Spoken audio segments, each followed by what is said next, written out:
What's going on, everybody? How's it going? Welcome to This Week in Wrestling, where we're going to talk about the draft and how shitty it was. We're also going to talk about AEW. We're going to talk about a little bit of New Japan news that I kind of know about that I really don't think is a good idea for them to do. And then we're going to talk about a couple of other things, and I'm sure Basement wants to rant about the draft. He said he did, so we're going to do that. So that being said, I say hello to everybody. It is Bobbit, Basement, and Trek. And Trek just woke up. So, how's everybody doing tonight? Don't you dare contact my family! I won't. I promise. Good, I'm ready to fuck. You're ready to fuck. All right. Yeah, I see your face and your ass. You know what I like. I know. Whatever. It is what it is. So, Bobbit, I know we'll talk about WWE first. Let's talk about the draft. Bobbit, go ahead and tell us about the draft so that we can shit all over it. Go ahead. All right. Seth Rollins went to Raw. Brock Lesnar went to SmackDown. Charlotte went to Raw. New Day went to SmackDown. Andrade with Selena Vega went to Raw. The Kabuki Warriors, Asuka and Kyrie, went to Raw. Daniel Bryan, SmackDown. Rusev, Raw. Bailey, Can we SmackDown. do one show at a time? Can we do one show at a time? Oh, okay. Yeah, that Jesus makes Christ, sense. we'll be here all fucking night trying to figure You know out what we can do? Go ahead. The draft fucking sucks! It doesn't matter where anybody ended up. Both products can lick my fucking taint. You are correct. But go ahead, Bobbit. Just go over. We already talked about who was on fucking SmackDown. Talk about Raw. That's really the one. Okay. Let's see. Let me find my place. All right. Cedric is on Raw. Humberto Carrillo is on Raw. Who the fuck is that? Humberto Carrillo. He was on 205 Live. Okay, so who the fuck is that? I know, right? Just read the names. We know Eric they're all Rowan. on Raw. Just read their names. Okay. Okay, thanks. Yeah, Eric Rowan, my buddy Murphy, don't hinder the gender, R-Truth, Samoa Joe, Akira Tozawa, Shelton Benjamin, Basement's wrestler Rey Mysterio. Oh, fucking great. Todd Ass O'Neil, Liv Morgan, and these are the supplementary picks. These were announced after the. Are they not supplementary picks? They're just free agents. Go ahead. Who fucking knows? And who fucking cares? Well, once where were they announced? Were they announced on Twitter? The draft was over, so they just thought those were the free agents. Those were the people that never got drafted, so they could go wherever the fuck they wanted. Where did they announce it, though? Where did they announce it? Because it was all predetermined. So go ahead. Where did they announce it, though? It was on at WWE.com. website. On what? For Raw, we got. I'll let Bobbit finish. And then go ahead. For Raw, we have the hosts of the Major Figures Wrestling Podcast on YouTube, Kurt Hawkins and Zack Ryder. The Iconics, Mojo Rawley, Jose, and Sarah Logan. Okay. So those were free agent pickups. They weren't actually drafted. But like, this is just like what? No, what I'm with you, man. I get it. The thing is that they drafted those people that they drafted, and then everybody else was a free agent. Well, okay, the draft didn't make any fucking sense anyway, No. So I just fuck. After the draft didn't make sense, I don't give a shit about these free agents. Sarah Logan, I'd be okay if she went to Mars and never came back. Agreed. Like, why would I care if she just hold them off of TV. Don't announce anything. If they come in and they have a match, oh, she's on SmackDown. I guess the free agent decided to go with SmackDown. Isn't that a way to do it where it has a little bit of surprise instead of being like, here's a list of where they went because we're boring and fucking stupid. I agree. And then the thing that really fucking was goddamn absolutely fucking stupid is a blockbuster trade happened, and all it was Nikki Cross and Alexa Bliss. How is that a blockbuster trade? A blockbuster trade would have been fucking Brock Lesnar was traded for Seth Rollins and Alexa Bliss and Nikki Cross.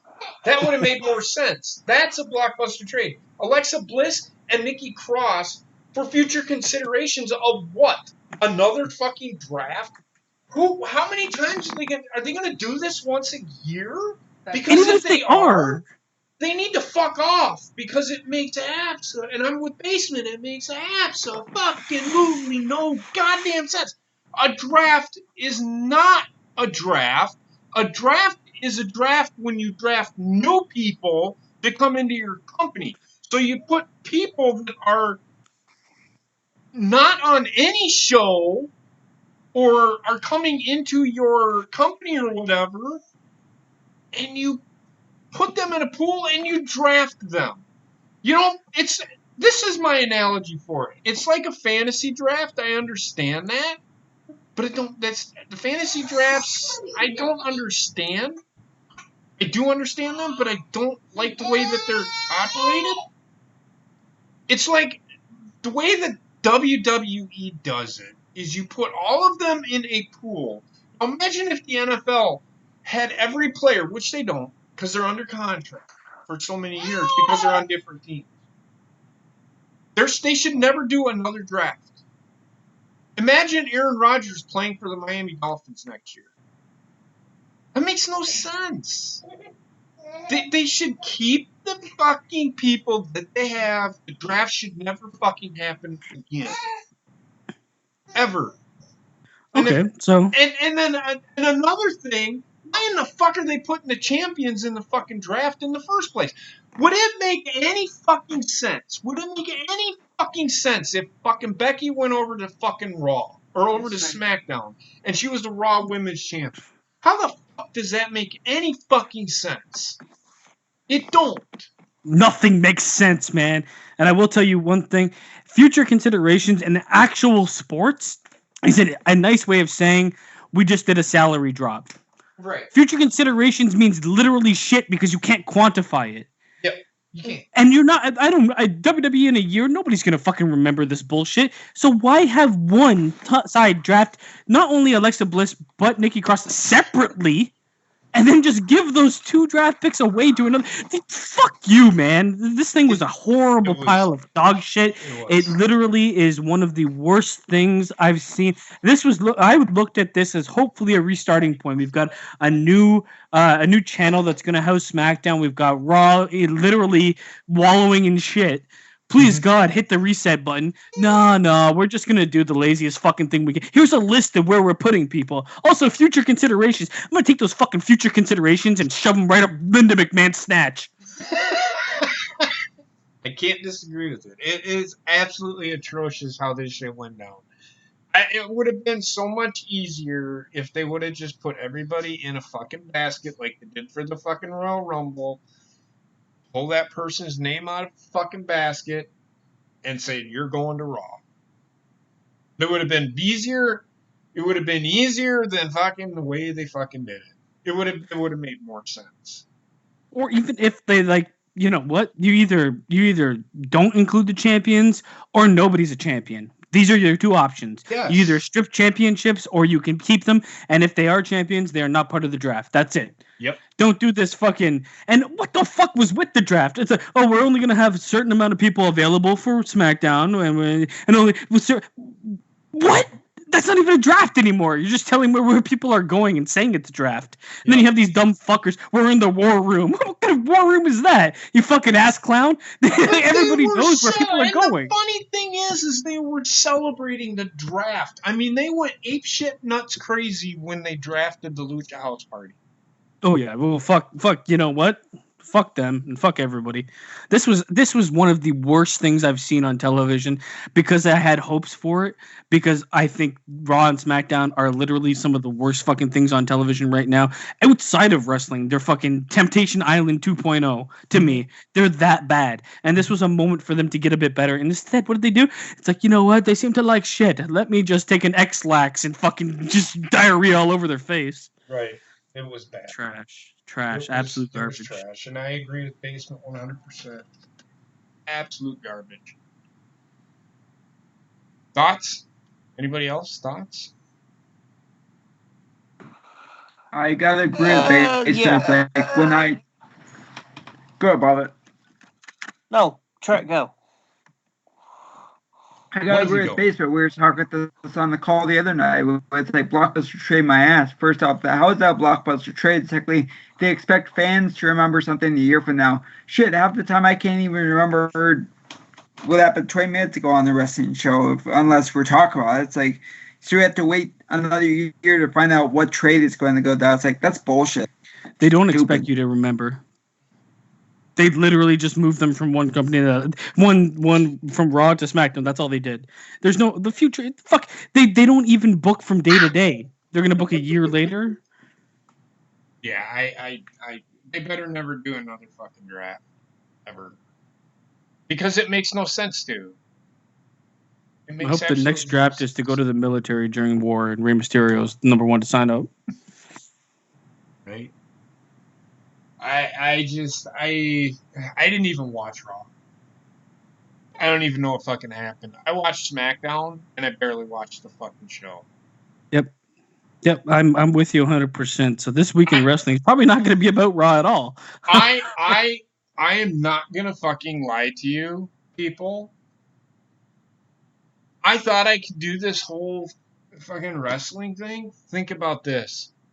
There is 3 hours, 9 hours of wrestling a week.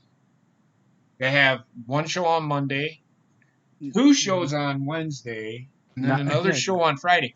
And I'm going to tell you right now, I'm going to be honest with you. And I don't know how Basement feels about this. The wrestling, they were good shows. Both of them were good shows. But there's so much wrestling, and it's more wrestling-centric on Wednesdays than it is storylines. Although, in my opinion, AEW needs to start telling me more stories, or else I'm just going to quit watching it, because I've seen the wrestling before. I don't want to continue to see the wrestling. I get it. Whatever AEW has done wrestling-wise, I've seen it already. It's already been done. Start telling me a fucking story, or I will turn the channel. And people are turning the channel. Believe it or not, people are turning the channel. Because they're not telling you a story. People in the United States, I don't know how people are in Canada with the whole storytelling thing. People are more about the entertainment aspect of wrestling than the actual wrestling its fucking self on these weekly shows. This is why WWE's biggest products are entertainment based. Because it's just like everything else. You see the fucking numbers people pull on these fucking reality bullshit. The reality shows, Big Brother, for instance, is centered around people doing like tasks at some point to stay in the house and shit like that. They're more interested in the drama that happens outside of that aspect of it. They're more interested in the drama that's happening on that show than they are the actual challenges that happen. Yes. Which is the same for wrestling. This is why wrestling is now 75%. Like the main roster for WWE is 75% drama shit, 25% wrestling. NXT gets over with a hardcore audience, just like AEW is, but at the same time, they limit themselves while doing that. That being said, I think AEW does do, and so does NXT, do a good job of building storylines during the match, but they're still heavily limiting themselves for who they're going to actually reach with that type of entertainment. Agreed. And we have Dory with us. How's it going, Dory? Hi guys, can you hear me? Yeah, barely. I know you. Did you watch Raw? Me? Yes. Yeah. What is it worth even talking about? No. Okay. Fair enough. Nope. You have a Gina? No, we have a Dory. Oh. I essentially what I'm telling you is Wednesday night wrestling, because there's so much of it, it turned into Raw for me. I got bored and wanted to go to bed. But you know what? I think that was the way it was for me. But that's on me as well, because I don't need to watch Wednesday night back-to-back shows, and I'm never going to do that again. Me neither. Me neither. I can't do it. I cannot do it. I've been watching it on Wednesdays and Thursdays. I've been splitting it up. Yeah, that's what we're It's gonna literally do. the best idea to do, because it's just too much of the same. I think if I watch like a SmackDown and then an AEW, or a SmackDown and then an NXT, I might be a bit more willing to do so. But because they're very similar shows, it's a Yeah, they're strain. more AEW and NXT are more wrestling centric, and there's just a lot of wrestling that happens, and people are turning away because it's too wrestling centric and not enough entertainment or promos. But That's my observation over the last 3 weeks. my observation is exactly what was going to happen happened. So all the people out there, and this goes for SmackDown too, because I've seen people online being like, "Oh, well, declining ratings in SmackDown. Fox is gonna." Do you not think Fox has an idea of where they're going to project a company? They spent billions of dollars on buying it. What was it doing on USA? Do they think it's going to do a million more viewers every week on Fox just because it's on Fox? No, they have people that actually have analytical minds and look behind the scenes and see, you know what? This is why they're okay with the understanding that the first show is going to be big.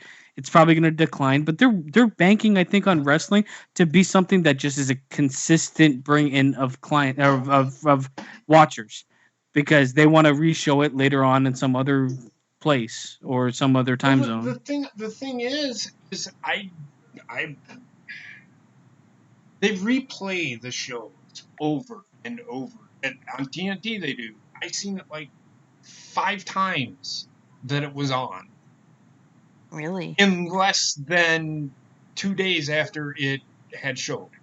But that's it's Wow. their Days of Our Lives. It's the sports channel Days of Our Lives, where you can show it and you're going to get continued viewership every time you show it in some way.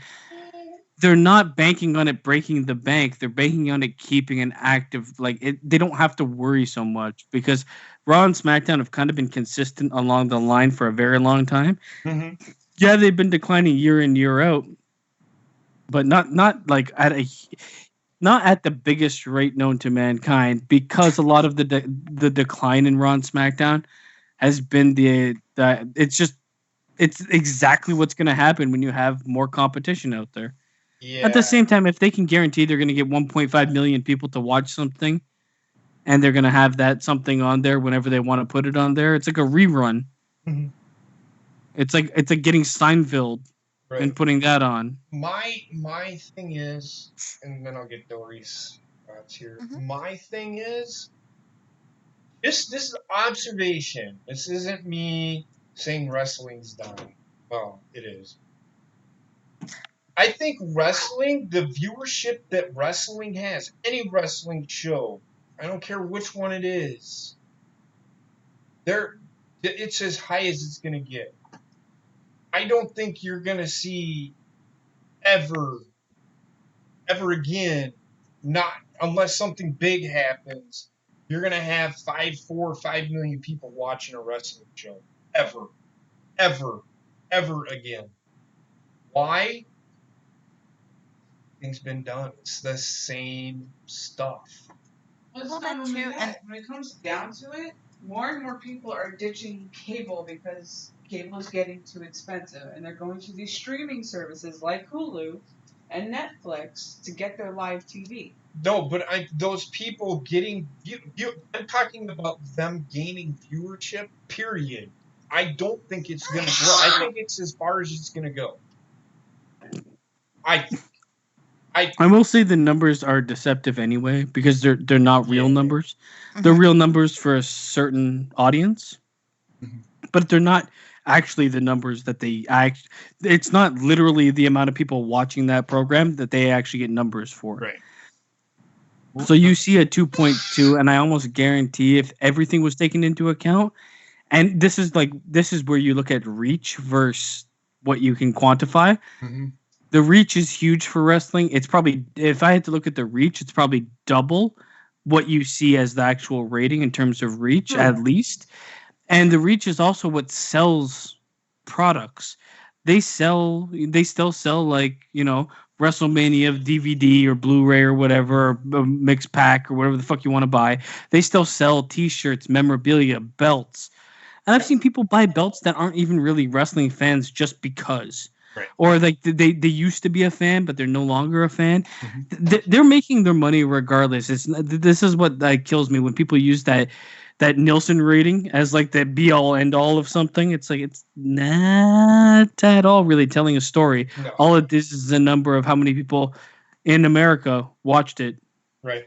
Nope. Yeah, and You were again, gonna like go ahead, Dory. that's not even including like all the matches that they put on YouTube now and all the people that are rewatching matches on YouTube through WWE. Like the reach, as you said, it's changed. So how can you kind of, like, it's hard to kind of capture exactly what it is between people, downloading, people watching stuff on YouTube, people interacting on Twitter. Like, to me, your pay-per-view buys or your network subscription should be the end all be all to show how profitable and how good you guys are doing. Like, it shouldn't be, oh, this is how many people watch this week. Who cares? This like WWE doesn't, they were literally in a place where they need to not care about anything, because that rating system does not work with the model they developed for the company they're building. The Nielsen rating only works if it's a television show that's going to have a beginning and an end, and it's airing on, say, FX or something. Then that might make sense. Even then, the numbers aren't true, but they're closer to the actual product. WWE is so large now that they've got money coming in from 18, 20, 50 different avenues. Yep. So the Nielsen rating really doesn't matter that much, no matter what they're staying on TV. And As long as their advertisers are happy, though, that's the thing that I think they're watching for mostly. Is you have advertisements that you need to sell, so Right. they have to have a certain bare minimum to keep those advertisers happy. But Agreed. like with content on the network, like, they should be looking at, okay, how many people are subscribed, how many people are watching, how many people are unsubscribing, and that should be kind of what they should be watching. To be honest with you, I think more people watched SmackDown this past week than have the subscription. And yeah, but the subscription, the good thing is with the subscription, they don't actively need to spend that much money upkeeping it. It's all owned property by WWE. They're already spending money on the crew that keeps that thing in operation, Right. regardless. It's just like, And no matter who's utilizing using it, content. doesn't matter. Go the other way. Utilizing content they already have access to. Like, look at all the libraries that they own. So to me, if you're getting all this extra viewership on SmackDown, how you should be kind of gauging it is, okay, we've had this many people watch SmackDown, bare minimum. How many people have subscribed this month? And they're not. I don't feel like WWE is really paying attention to that. Well, how much money does WWE need to spend on literally 90% of the additional program they put on the network? Because a lot of it is not. It's pretty much putting a camera in front of wrestlers that are doing things anyway. Yeah. Like the whole driving with people and shit like that. It's just like that's a dashboard cam, and they record and people watch that shit. A lot of the original shit they did, like that, I think it was called Battlegrounds or whatever it was. Yeah. They ended that because they had to literally spend a decent amount of resources on filming something that would never be used in any other way and wasn't naturally like happening. You'd have to get everybody in the gym working out together, have a crew on hand videotaping constantly. Yep. So a lot of that shit is just like behind the scenes stuff that happens anyway, but they put a camera in front of it. It's the same thing with AEW Dark. They're gonna do it, Yeah. capitalize on it in some way. Yep. Well, again, like, the landscape has just changed. Like, even with the use of social media and even YouTube, like, so again, it's really hard to judge, in my opinion, who quote unquote won, all I can do is based off of what I enjoyed most. What I enjoyed the most this week was SmackDown. And Wednesday AEW was okay. Monday put me to sleep. And I'm not even lying. This is the first week it actually put me to sleep. Yeah, I mean, SmackDown wasn't bad, but it wasn't something that I would say was great. It was not better than NXT. You know, I personally don't think it was better than AEW. I didn't But watch Raw or SmackDown, but I will say both AEW and NXT. There's things I like about both shows, and there's things I don't. But I'd kind of like those guys are always going to be on equal playing ground. It just depends on your personal opinion for the most part of what you're going to like more most of the time. I just find it's only been a couple weeks and I'm already feeling burnt out. Like I need to spread it out more. yeah, And it's just the shows just feel too similar because even Raw, they've really scaled back like backstage segments or interviews. Like when was the last time you saw backstage like full on Michael Cole sit down interview? I'm telling you right now, Raw is a TV show that's literally not worth watching. it is.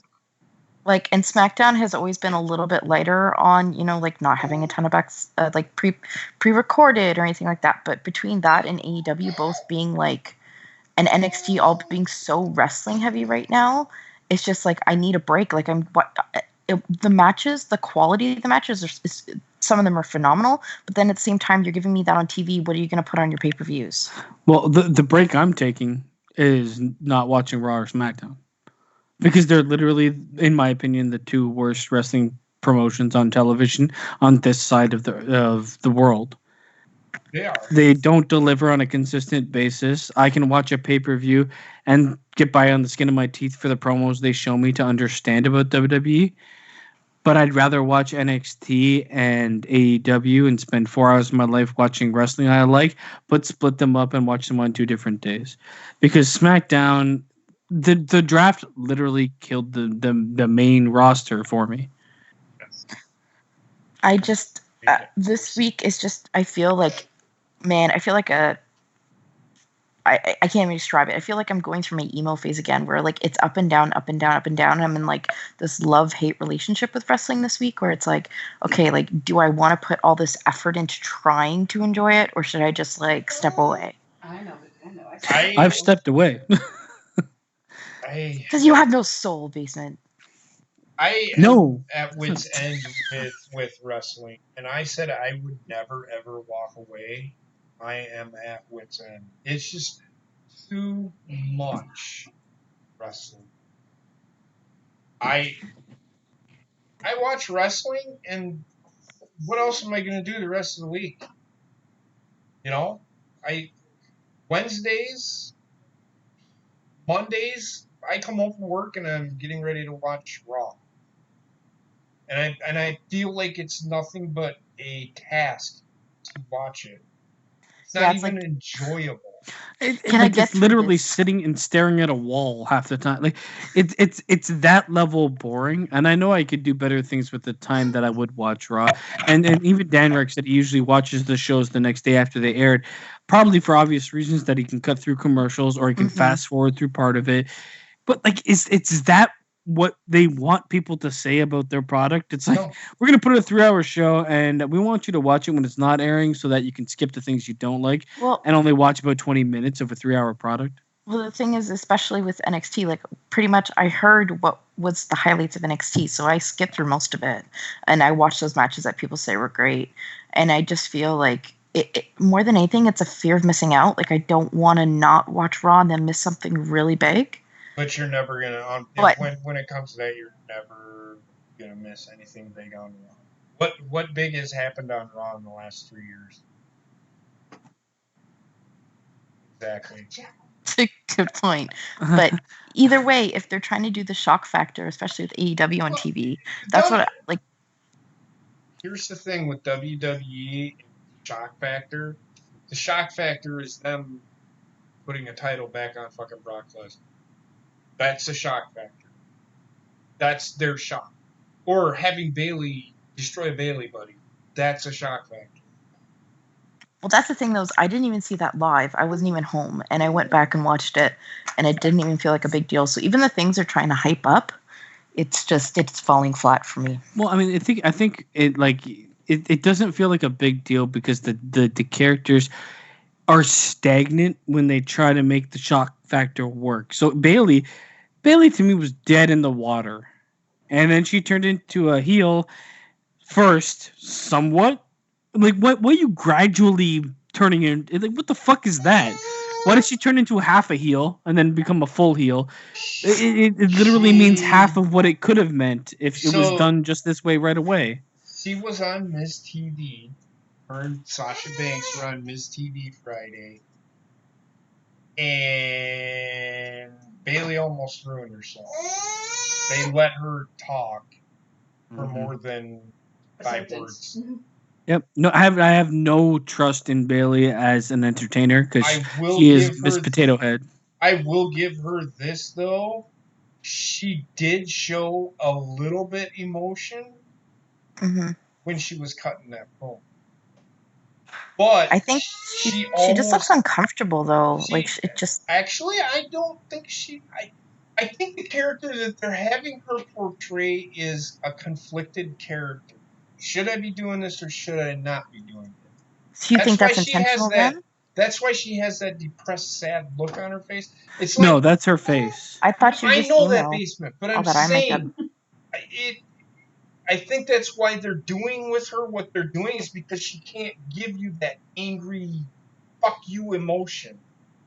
So they're having her do that conflicted, sad face, which she can do. That's her face, and it's kind of like Anakin Skywalker when he was conflicted before he turned over to the dark side. He had that blank look on his face, and then he had that tear running down. She sucks as an actress. She's awful. A long way to say it. But yes. It is. Well, I've tried finding. She looks like her personality looks like a lazy eye. Yes. Hey. What? I'm just saying. She's got a lazy face. She is actually bad at acting.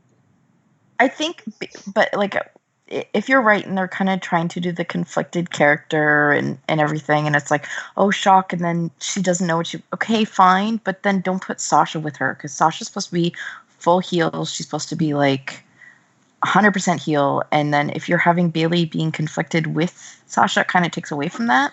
I was more focused on the two of them versus just Bailey. As soon as they attach them together, they ruin both of them simultaneously. I think that they should have kept them separate, and Bailey should have been conflicted on her own. And then if she does do a full 100%, I'm not conflicted anymore heel, then put her with Sasha. But right now, it's taking it away from me. It's too much going on. She can't act, man. No, she can't. She literally can't act. She's like a wet paper bag, regardless of what she does. Say 3 words, run around. What the fuck was she even holding when she cut up her Bailey buddies? It was like fucking razor blades on a stick. What in the fuck was that? This whole thing. She's just turning emo. Did you see the eye makeup and the eyeliner? Come on. Okay, well, does anybody want to see emo in 2019? No. That's why it's not working. Well, fuck. I don't think they're trying emo. I think whoever because on is a fucking idiot. If she was turning emo, her theme song would be "Crawling" by Linkin Park. Hey. Fucking 3 seconds optimism. Anyway. Okay, so we're skipping Raw. Does anybody do you guys? Are we going to talk about AEW specifically? Yeah, I'm done talking. I can shit all over the fucking main event. You want me to? I've got some good things to say about AEW. You know what? Wait. I do have some good things to say. Spoiler alert! I agree with JP. It was the dumbest fucking why. Yep. Why in the fuck does Jack Hager need to fucking get involved? His hands are tied. It makes Chris Jericho look like a fucking pussy. Okay, so on one side, there's 2 sides to this argument. No, because there's not. There is because Terrible. Chris Jericho is literally their champ now, but the guy's old as fuck. He's not going to be their champion very much longer. I agree with having Darby Allin look good because I know they're really high on the guy, and they want him to be one of the top guys in their company, regardless of how anybody feels about him. That's AEW's style of wrestling. You have to accept that if you're going to watch it, because that's what it is. I know they want to make him look strong. One thing I don't understand, and this is just a gap in logic, and it happens all the time in wrestling. If Jack Hager could have come out and interfered, why didn't he just come out in the beginning and beat the living fucking shit out of Darby? Yeah, but that's WWE. WWE does that shit all the time anyway. It's that shock factor. I understand the rope break because they did explain it. Mm-hmm. But they didn't explain it to the fans that were live in the stands, and this is why people are like, what the fuck? If you're going to choose a match, go by the rules everyone knows. Don't just invent a rope break rule for yeah, because then there was crowd chants. And they're like, this is street fight. Like, because they had no idea, and it's Philadelphia. They're that audience is going to shit upon you if you do things weird. Yeah, they did. They did. So I liked the whole show up until the main event. Like, I found it was really solid. Honestly, what was the first match? Oh, the beginning of the show. Fuck that shit. Just let's go ahead and hurt a guy right off the fucking bat. I don't think he was actually hurt. They just he is. Yeah, he is. But why did they take him? Why did they take so long to wheel his ass out? Because literally after the match, he's like, oh, that's why it took so long. But if you do watch that package pile driver, and I'm like, I have no idea if the guy's actually hurt, but you can see his head off that fucking ground. They need to stop with this shit, like quick, fast, in a fucking hurry, because, as if you didn't know, Phoenix now has a broken face because of Kenny Omega. He might. I don't know for sure. Because he V-triggered him like continuously. And you may have a broken face. How do you not know if his face is broken though? Like, I mean, I guess the match only just ended like an hour ago, so. No, I'm sorry. I'm saying you specifically. I'm just saying like news is like his face may be broken. Well, there's reports out that his face may be literally broken. He may have broken his nose. Wear one of those masks, Phantom of the Opera. He already wears a mask. Yeah, but it'd be kind of hard to wear one of those Phantom of the Opera masks with that mask on. But I did want to build upon what you said because okay, so say it was who the fuck took it? It wasn't Frankie Kazarian, it was the other guy, right? It was Christopher Daniels. Christopher Daniels took a package pile driver. I saw his head bounce off the fucking steel. I don't know if he was previously injured. They threw up the X, but it seemed like an inordinate amount of time for them to wheel him out of the fucking building. And they also capitalized on that, which is kind of weird. Because if it's a real injury, they usually just take him to the back and that's it. You're never going to see him again. Right. So it's weird that he might have been previously injured and they just played up that part to get him off TV. I'm thinking it's more likely that than an actual injury, and they're capitalizing on him being wheeled out 30 minutes late to go to the hospital. I don't know because they did put out a tweet he put out a tweet that said, "I will return," and Are you sure he's injured? Is it like legit? Are you 100%? He looked pretty somber in the picture.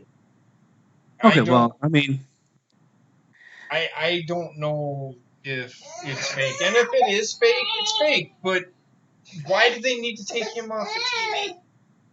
He hasn't done anything. No, honestly, I think they're pushing Scorpio Sky. Which is fine. I know they don't have to eliminate one of the guys, but it's that much. Okay, so the one thing I really liked about this match, obviously, like the run-in happened.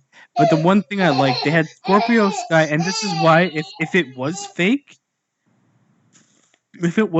and they're selling it, I got to give them kudos. If it wasn't fake, things happened the way they did. Mm-hmm. But if it was fake, you got Scorpio Sky run out. He's not in ring gear or anything like that. The guy starts the match by saying we can still go. He starts taping up his hands and shit. That's something that builds like an air of realism. This is why I can be believed that's a legit fucking injury. Mute track. Anyway, go ahead, baby. So that's one of the things I liked. If they were gonna go this way with this match and everything was predetermined, it's nice to see that like they thought about not bringing him out in full ring gear and shit like that. Like it was 100% planned. believe in the kayfabe, and that's a positive for them if it is kayfabe. If it's not, then they didn't really do anything. They Right. just acted in the moment. But I like to believe that it is, and hopefully it is. I don't want the guy to be I hurt. agree. I think That. Christopher Daniels is one of the better competitors, and he's almost 50 years old. In fact, I think he is 50. But I didn't like the way the show started off because why are the Lucha Brothers attacking? Why are they attacking SCU. SCU? But I This mean, just tells me that SCU and Lucha Brothers are winning. so they're on opposite sides of the Yes. bracket. Yeah. Yes. So I agree with you. I would only accept this if Lucha Brothers literally attacked every tag team that was in the bracket. Right. Then it Yes. makes sense, and I can get behind it because they're literally trying to hinder every team that they think might be a challenge to them in favor of the team that is versing them. Yeah. I hope that's why they're doing, but they didn't attack. Well, they were in the match. Yes. Never mind. They were in. Yeah. The next match that they have, I think, is SCU versus Dark Order. I I think. don't even remember. I can't remember. Wait, but what the fuck? Wait, were they in the match? No, they were in the match later. No. SCU Yeah, beat was in a match against the the first match. the best friends. And the guy And bit his fucking toe, man. Yeah. I'm sorry, but like that, like there's a certain place where I draw the line for wrestling, and I hate that kind of shit. Like in certain ways I do, and certain ways that you can get away with it. The guy bit his fucking toe. Yeah, Really? pretty odd. right, I didn't see that, and if I would have, I probably would have shit all over it then too. But I do not.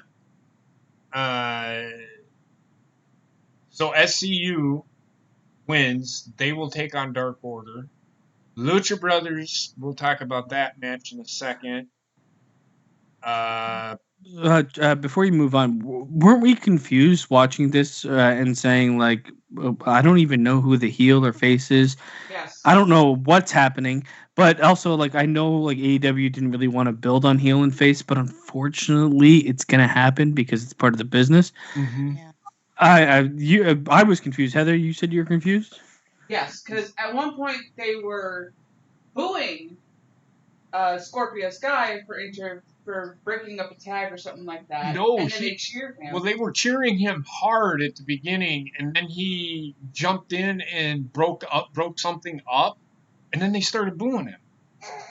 I'm like, I don't understand. I don't understand what they're trying to do. But you know how hard it is to actually build talent if you really don't know. If the crowd's going to react from move to move and not necessarily character oriented, you lose control of who you can build and what you can do, and things get fucking confusing as fuck. And again, I think they're going off of the fact that a lot of people who watch AEW know a lot of the indie wrestlers, and I do know some of them, but you have to like kind of cater to like the general public who are watching on TV who might not know who these people are, who might be tuning in. You kind of got to make at least the first couple of weeks like very, very clear for people. Yes, you do. They have started doing their show with that not in mind, and it might be the move they want to do to build a hardcore audience that's going to be there and build a baseline for their fan base. But at the same time, yeah, I guess they just wanted to like quantify it. I don't know. I wouldn't have done it, but this is the wrestling they want to do. I don't fucking know, man. Right. What was the second match? Wasn't that the experience or? That was the third match. It was a tag match that ended in 2 seconds. Yeah, I don't remember. It was LAX versus guys that were on SmackDown like 2 weeks ago or something. Whatever. And look, if somebody kicks somebody in the chest, I don't give a fuck. This guy should never ever drop to any kick ever, because that guy literally kicked him as hard. I mean, you heard it. He kicked him in the freaking chest, and he no sold it. So the LAX or whoever it was that took the kick should never ever I sell think a it was kick. Santana. Ever. But this is where like a character goes. This is the Hulk Hogan thing, where a character goes beyond actual like mental sense, and they didn't even build this character up to do that. But like in general, it's like if a character stops caring about punches or doesn't get hurt by punches, it's like okay, well he should never get hurt by punches. Yep. Logic would dictate. But the one thing I have to say about this fucking thing, I swear to God, this was when Jericho promo came on, right? On the Yeah. Titantron. I literally At the end heard of the match, next to nothing of what this motherfucker said because all they had the fucking they had the mic going still in the ring or on the ramp, and I heard we're the best, we're the best, we're the best. What the fuck? Really? That's amateur hour, man. You gonna fucking take over your promo mic for the mic in the ring? Right. I heard half of what he said, maybe. Yep. No, I agree. Then we get the Lucha Express versus the Lucha Brothers. Or the Jurassic Express, excuse me, versus the Lucha Brothers. This match drug on way too far. It was longer than it should have been, especially considering that it was publicly okay. So AEW wants to live in that realm where everybody should know what's happening on Being the Elite. Everybody also knows that Luchasaurus is out. They said it. Mhm. Why did this match last as long as it did? That actually made the Lucha Brothers look weaker than they should have because it lasted as long. First of all, they're fighting two fucking teenage children. People who aren't normally a team too, so that doesn't make sense to me. Do what? Well, they were fighting two people who weren't even really a cohesive Well, team. I think Marco Stunt is part of the Yes. Jurassic Express. Yeah, so Yes? they are Yes. technically a 3-man tag team, but Marco Stunt. Like I suspend my disbelief for Rey Mysterio. Marco Stunt looks like fucking Darlene from Roseanne took estrogen.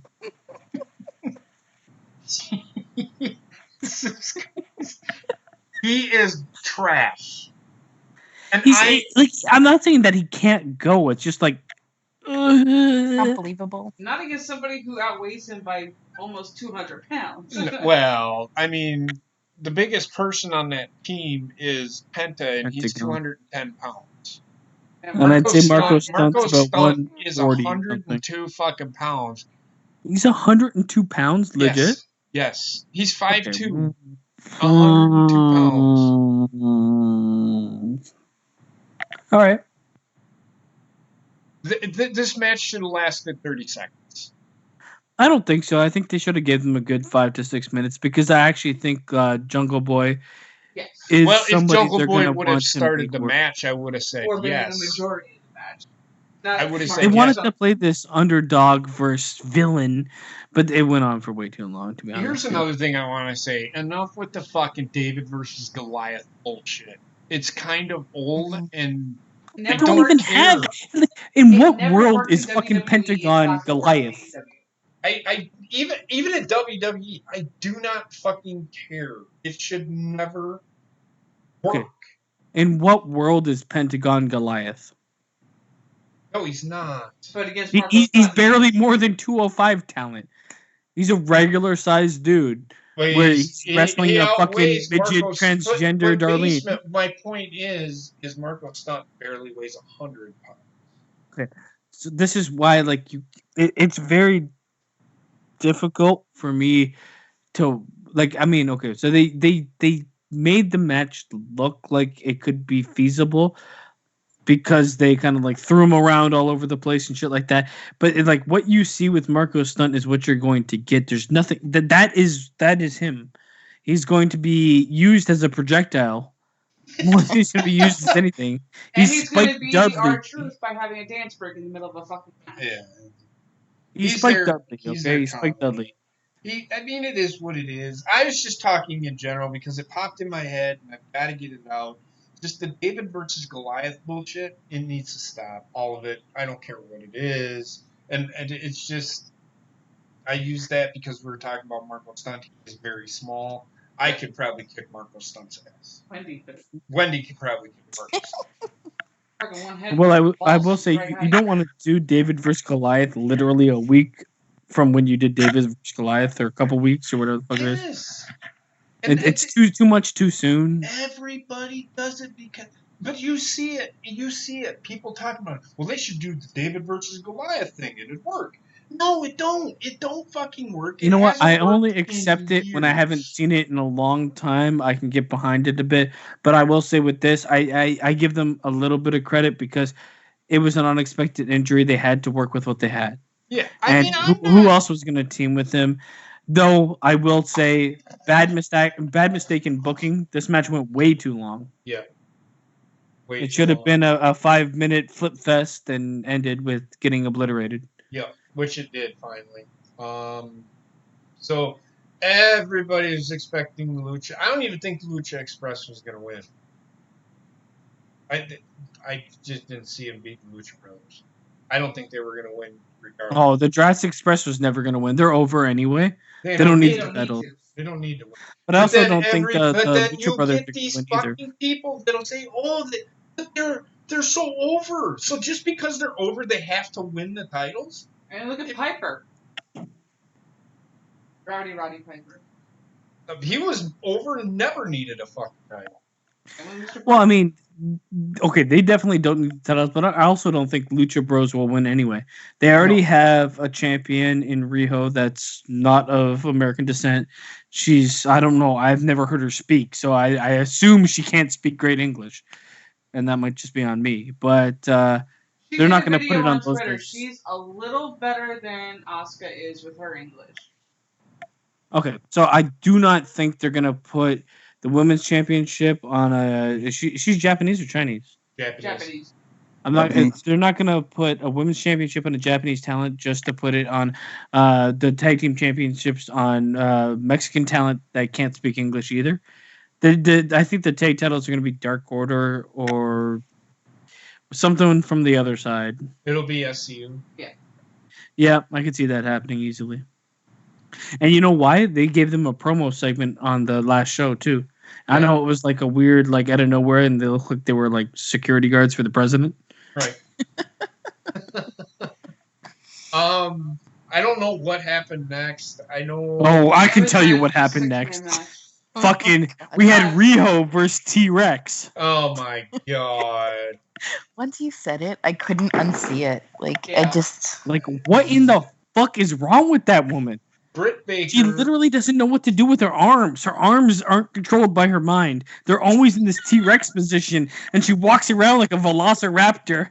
Clever girl, you got your MD, clever girl.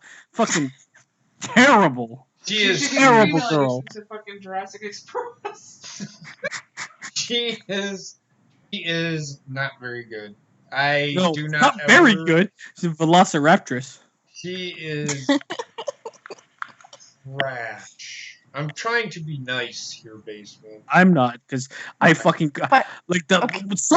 everything about her just what in the fuck was going on? Yeah, she is not very good in the ring. Go ahead. Who would you have had her go against then this week? Who? Nobody.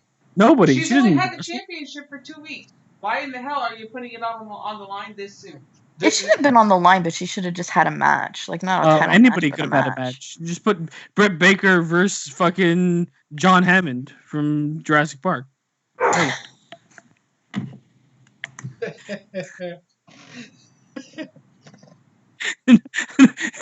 I wouldn't have had Riho fight at all. The overexposure of the person that holds the title is never good, and she's wrestled a lot for AEW's women's division. Do they have anybody else? Like, what the fuck? Britt Baker? Jesus Christ. She was at every one of their pay-per-views before the show started, and she's been on every episode since the show started. Britt Baker? No, Riho. No, please God. It's just Britt Baker. I don't know what they're going to do with her. Man, this match started, and I'm telling you, within 1 minute, they were literally on the ground flopping around.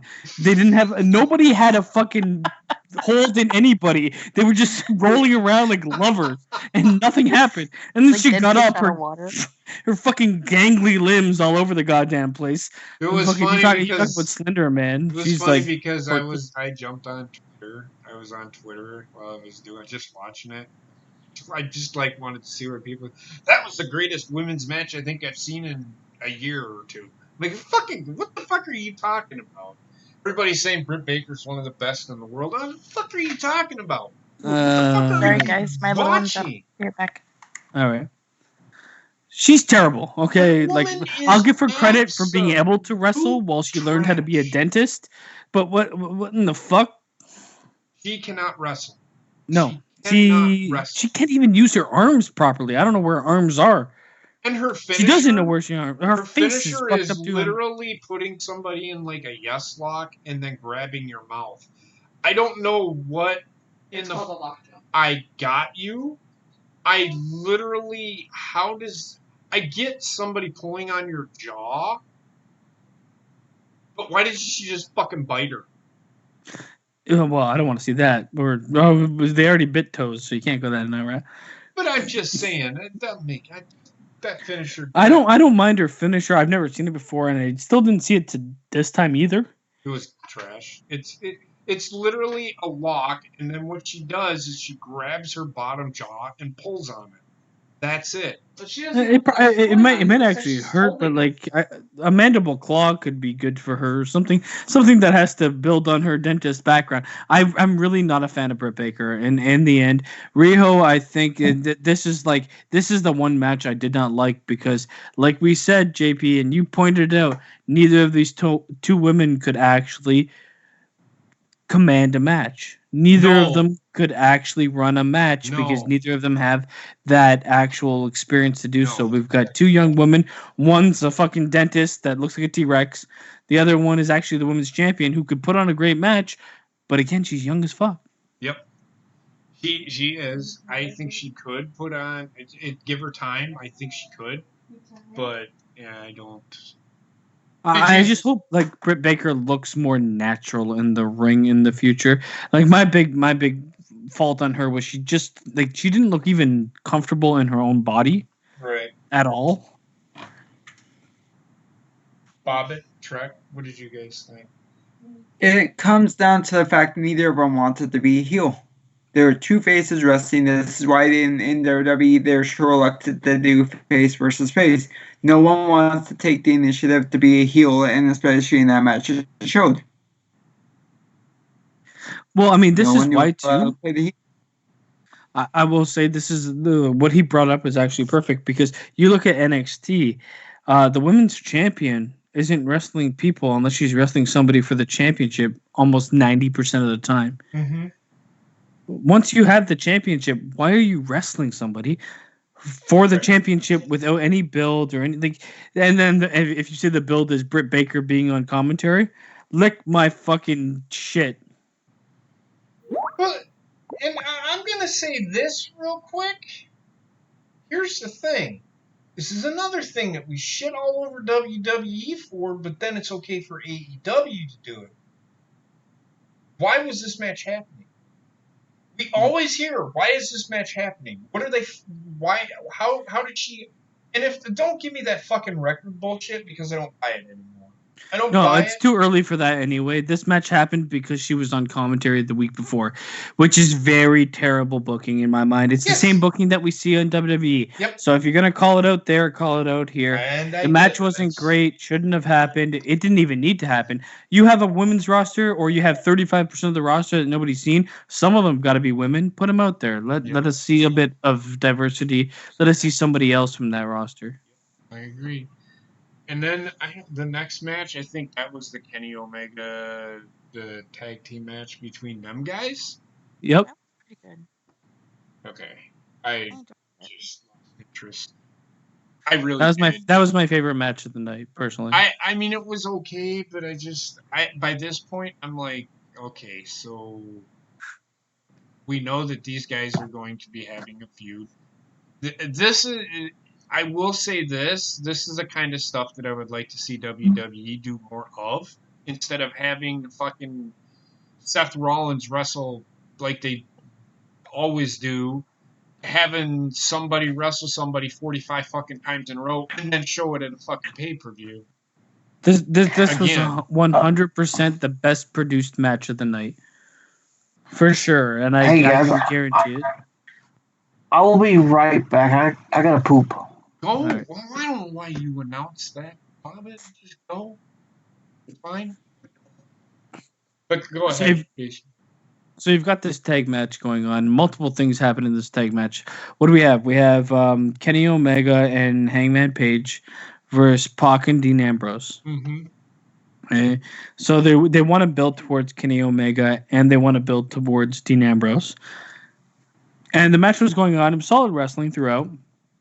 And then you have this moment where Kenny Omega and Dean Ambrose both, when he grabs the fucking broom, he grabs a bat, and they both have barbed wire wrapped around them. And then you have Pac come in and say, "Fuck Dean Ambrose, don't hit him because you're." This is the thing I absolutely loved about this match because Pac literally is playing towards the first time I've seen it, playing towards the angle that I don't want a loss on my record. He actually talked to his partner about not getting disqualified, and if you look into it, that's pretty much why he would do it. His character, if wins and losses mean something, then this makes sense for character development. And then Dean Ambrose turns into the prototypical fucking Stone Cold, says, "Fuck you, I'm done. I'm out of here. Regardless, you can't control me." So you do multiple things. You build Neville as a guy that's going to be statistically oriented. Hopefully they continue that and say, like, well, my record means more than anything, so you're going to fuck my record up. I'm going to come after you. Dean Ambrose is somebody that doesn't give a shit about anything, which is the character he's always kind of been. Mm-hmm. And you build the feud between Kenny Omega, Dean Ambrose, and now you probably will end up with Neville being part of that. And I think that's literally one of the best ways in the sphere of AEW that you could build that match happening. Okay. We'll see. I mean, too many tag matches for me. And I agree with you. This is one that should have definitely happened. But by the time this one happened, I was tagged out. Well, it's New Japan. I know, right? And how many times have I said this about New Japan? When talking to Gina, I'm like, you're gonna watch a show that's 4 hours long and 3.5 hours of its tag matches. Right. No, that's true. And then I disagree, Adam. I disagree for all the reasons I said. Sorry, guys. I think Evelyn's up again. I gotta go. Okay. Thanks for being here. Night, Dory. Night, Dory. See what happened next. Oh, but you know what happened next. No, I don't. We got Chris Jericho. Well, okay. So before we move on, hold on. Right. Before that, was next. Okay. Before that, do you remember the Cody Rhodes promo package they had? That was a really good segment for me. That was. I didn't mind it. It's pretty good. It was one of the things we griped about for the first couple shows of them not actually doing. So it was nice to see, and I thought they did it in like a way that kind of gave it more of a bigger fight feel. Right. For him being like more invested in the match than he was in the company he's starting and stuff like that. That I think was a huge win for AEW. Mm-hmm. I can get that. I can agree with that.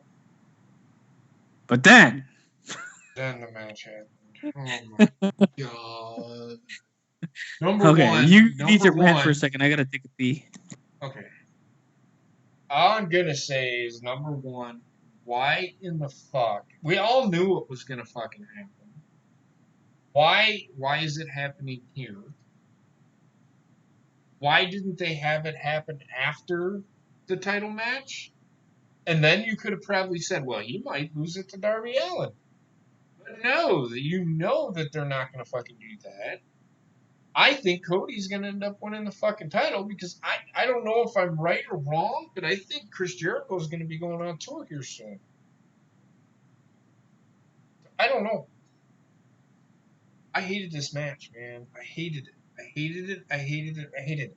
Yes, it was to spotlight. They put the spotlight on Darby Allin, but I'm not a fan of the shit that he does, man. I just do not care for it. I never have. In the time that I've watched wrestling, for me,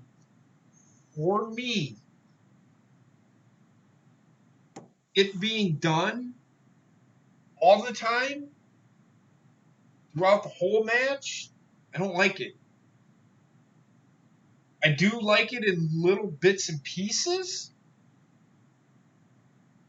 but at some point, you got to build a wrestling character. What is Darby Allin? Is he a suicidal maniac or what? Is he Sabu? Okay, so there's multiple things that don't make sense. Why does this match happen? That's what I said. That's a good question that I was asking. Why was this? And also, why did the match that precursored this match even happen? And there was like Cody Rhodes' fucking tweet we talked about last week. He went the distance, therefore he gets a chance to win a title shot. Makes no sense. And like for everything they did right in the last match, the tag team match for me, they did it completely wrong with this whole fucking thing. No. Darby Allin versus Jericho should have never happened. Mm-hmm. Agreed. And it's okay, so it's happening. And you're saying that, like, you know, who is Darby Allin's character? And you could say he's suicidal and he's crazy, but is he? Is he really? Because he technically tapped out. True. And does that make any sense for his character? Does that make any sense at all? And I think Trek said it. They should have had him just fucking pass out. Yeah. I didn't like it when my thing with the whole my whole thing was why in the literal fuck Chris Jericho binds him up with the fucking tape, and then Jack Hager comes out for the fear that Chris Jericho was going to lose the match. But I've seen, and I get Chris Jericho is getting older, but then to have Chris Jericho, you really think he's going to lose to Darby Allin here? He didn't need Jack Hager. This is a WCW fucking book match. Whoever booked this match, Arn Anderson, was WCW through and through. Well, everything that happened in this match was too soon to happen. Agreed. Match shouldn't have happened. They're like, okay, we're fucking doing it. And we're also going to do it this way. This guy literally became the champion how long ago? Chris Jericho? 3 weeks. First show, wasn't it? Okay, and you're already, like, are you establishing, like, an actual champion? It's been about a month and a half. He's only defended once. I think it's just, like, in my honest opinion, it's just too fast to say he is... If he can be defeated by Darby Allin with two hands tied behind his back, is that a champion anybody wants? And Chris Jericho, yes, he's a heel, but is he really? He's fucking... People love the fucking shit out of this dude. It's too soon to have Darby Allin face him. It's too soon to have Darby Allin push him to the limits. Mm-hmm. They're building this whole storyline that Darby Allin's a loser but pushes everyone to the end. So statistically, he's a loser. And you said wins and losses matter. So all he's got is losses. So fuck him. Yep, I agree.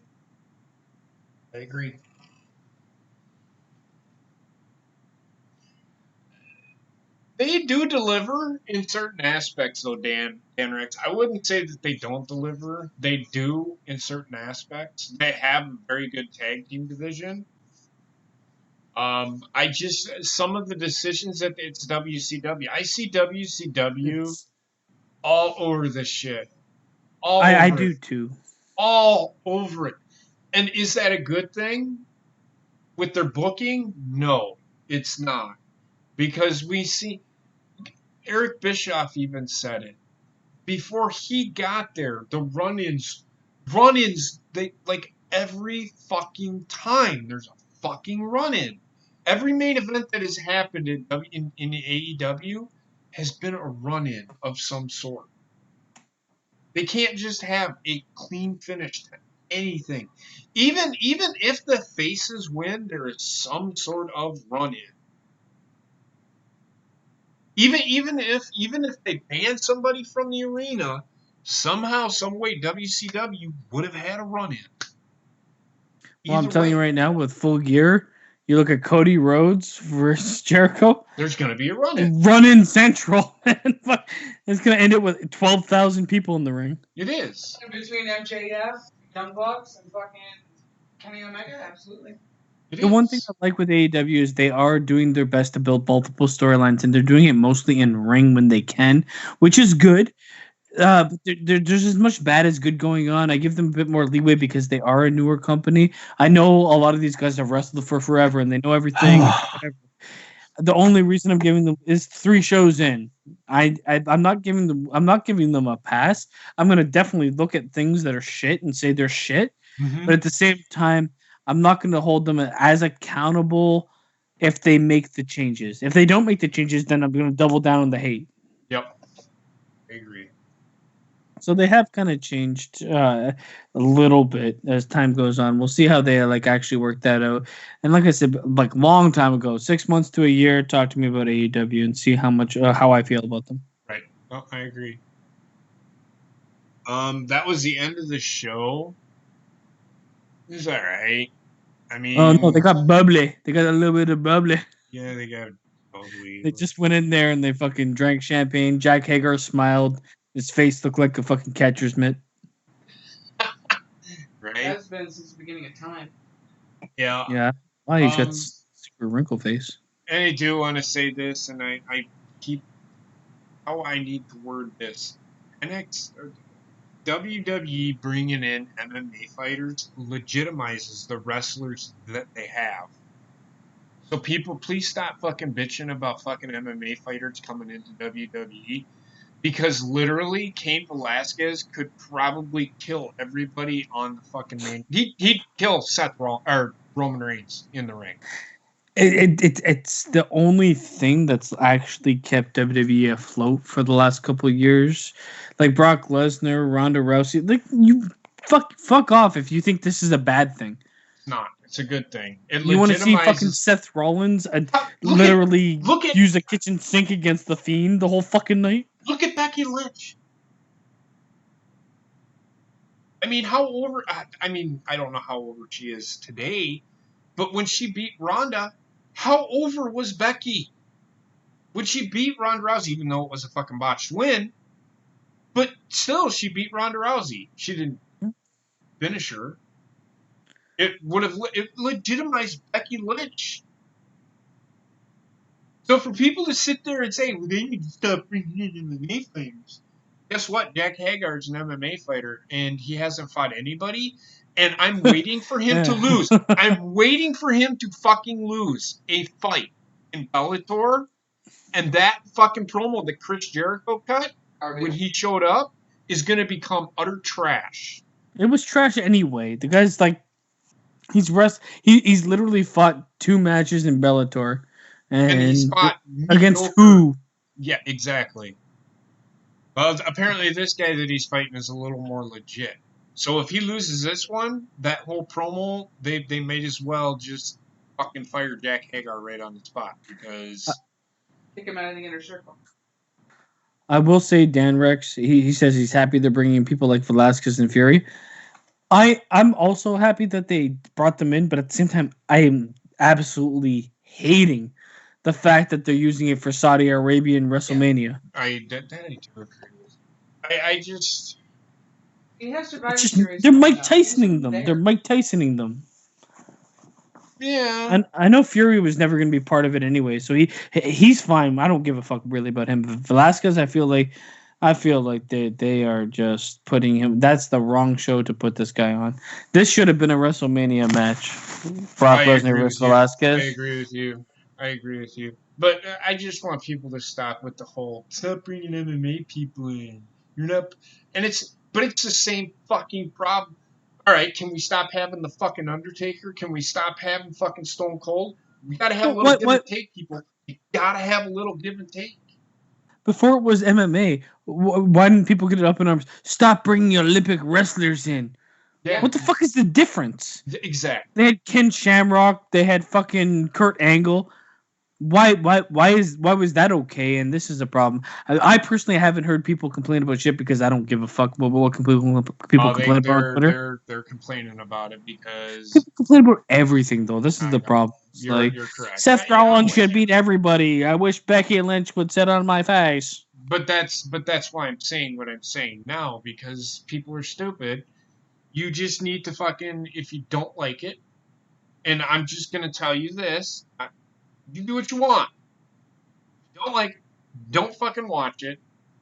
Go watch something else. Sit in your own little AEW bubble that you seem to, and that's pretty much the people that are saying that. Go sit in your AEW bubble and just watch that. Don't come over to the fucking WWE people and start shit. And not me, because I don't give a shit. If I see shit, I call it up. I don't care who the fuck it is. Everybody on this call knows it, and I don't care. I don't care. If it's shit, I'm gonna say it. I don't even give AEW a pass on the shit that they do. Here's why. How long have they been in the wrestling business? Cody all his life.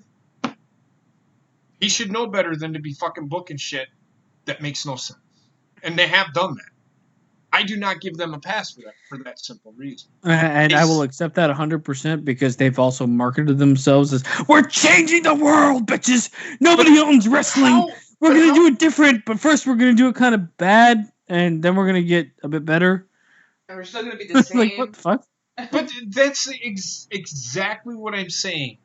WWE if AEW booked something the same way WWE does, and it's out there, and you can't tell me it's not, people will shit all over WWE for doing something. But if AEW does it, it's just gold. It's gold. Yeah, well, I mean, this has kind of been the same mentality for anything that's been. This is the indie darling mentality. The thing that something can't be bad unless it's mainstream.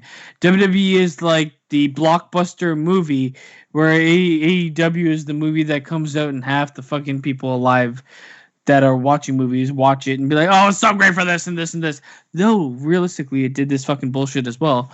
The New Japan has gotten this treatment for a long time because you might not understand the language, but the booking has been so fucking prototypical in New Japan. I could watch any New Japan show, and I can tell you right now, it's going to be 4 matches. They're all going to be tag teams. It might be 2-on-2, it might be 3-on-3, 4-on-4. And then you're going to have a couple matches. It's going to be like, I literally, like, New Japan is booked almost the same all the time. They are. But they do have good matches. And yes, Baron Corbin did play football. He played for the Kansas City Chiefs. He was an offensive lineman. He was like 320 pounds too, so he's lost like 50 pounds. He was also a Golden Glove boxer. Yes, he was. But I just I hate somebody that's gonna fanboy for either side. You just watch wrestling. You realize that a lot of it's the fucking same. The best products, in my opinion, and people forget to fucking put that before they say shit. In my opinion, are NXT and AEW. Those are the best wrestling products on this side of the world. New Japan is right up with them if you watch it. Yep. The rest can literally kick my ass. I agree 100%. Eric Bischoff got fired this past Thursday. He got fired on Thursday, and Bruce Pritchard took over on Friday. I've seen people out there that before this, when this hire of Paul Heyman and Eric Bischoff took place, that it was just smoke and mirrors, which it is, and I agree with it 100%. It's just smoke and mirrors so that everybody can shit all over Paul Heyman and Eric Bischoff for booking the shows that they do. Or this gives Vince a reason to say, hey, we're making a change when he fires somebody. Well, guess what? He fired Eric Bischoff on Thursday and hired Bruce Pritchard, who is essentially just a yes man for WWE, for Vince McMahon. And the reason the firing, I can almost tell you, was just because... And somebody came out and said that a higher official said that he had no vision.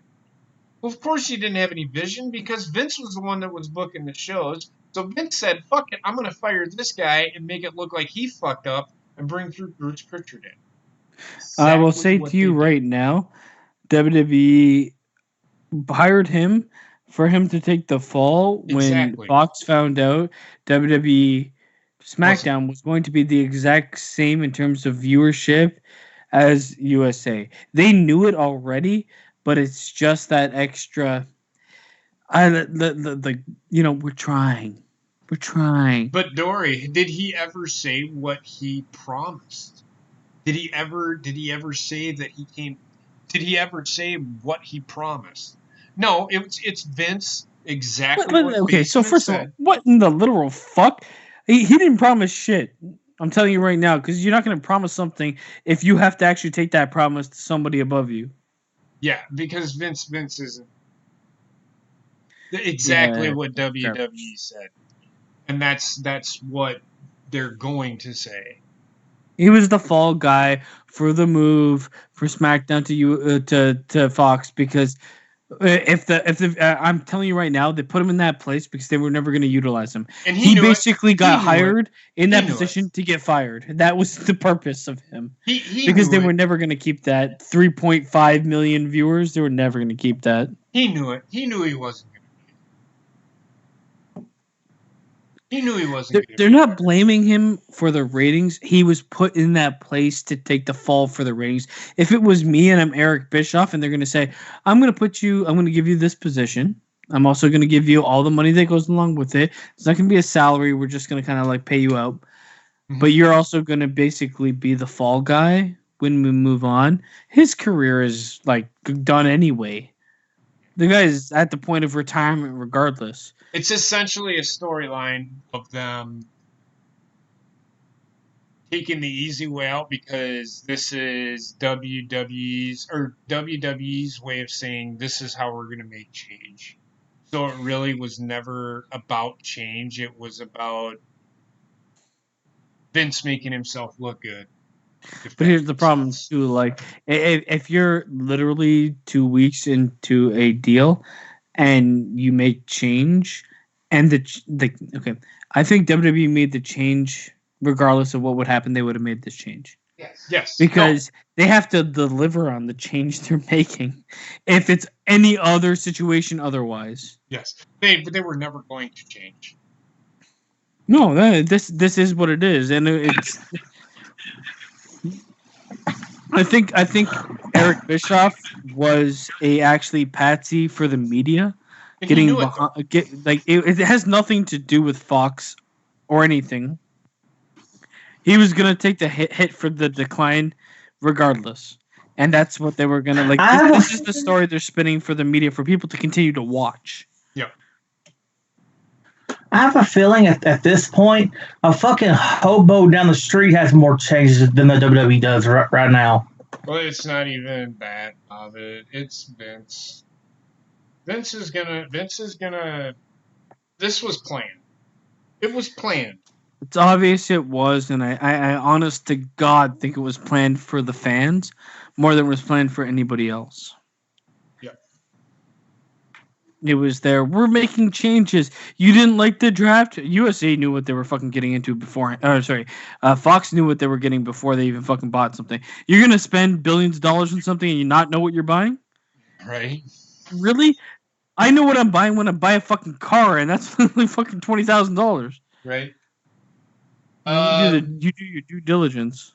But that was news. I think it was just essentially a storyline for a cover up of change. There was never. But the thing It's fake change. It's fake change. is some people were tweeting out that thought that essentially saying what I just said previous, that Vince is running the shows, but then this motherfucker says that Bruce Pritchard is off to a bad start. Boy, you are one dumb son of a bitch. Can people literally shut the fuck up about ratings? Yes, I would love for that to fucking happen. Because it's not an actual argument. No, it it's literally not. Means nothing. I said this last night on the show. If I base my viewership off of ratings, I need to stop watching fucking period. Because you're basing everything off of a fucking number. So a number is going to tell me what's good on my fucking TV? I don't fucking think so. I had somebody fucking tweet at me and say, well, 800,000 people seem good. I think you should watch it. I literally tweeted at that motherfucker and said, if 800,000 people were eating shit, does that mean I have to?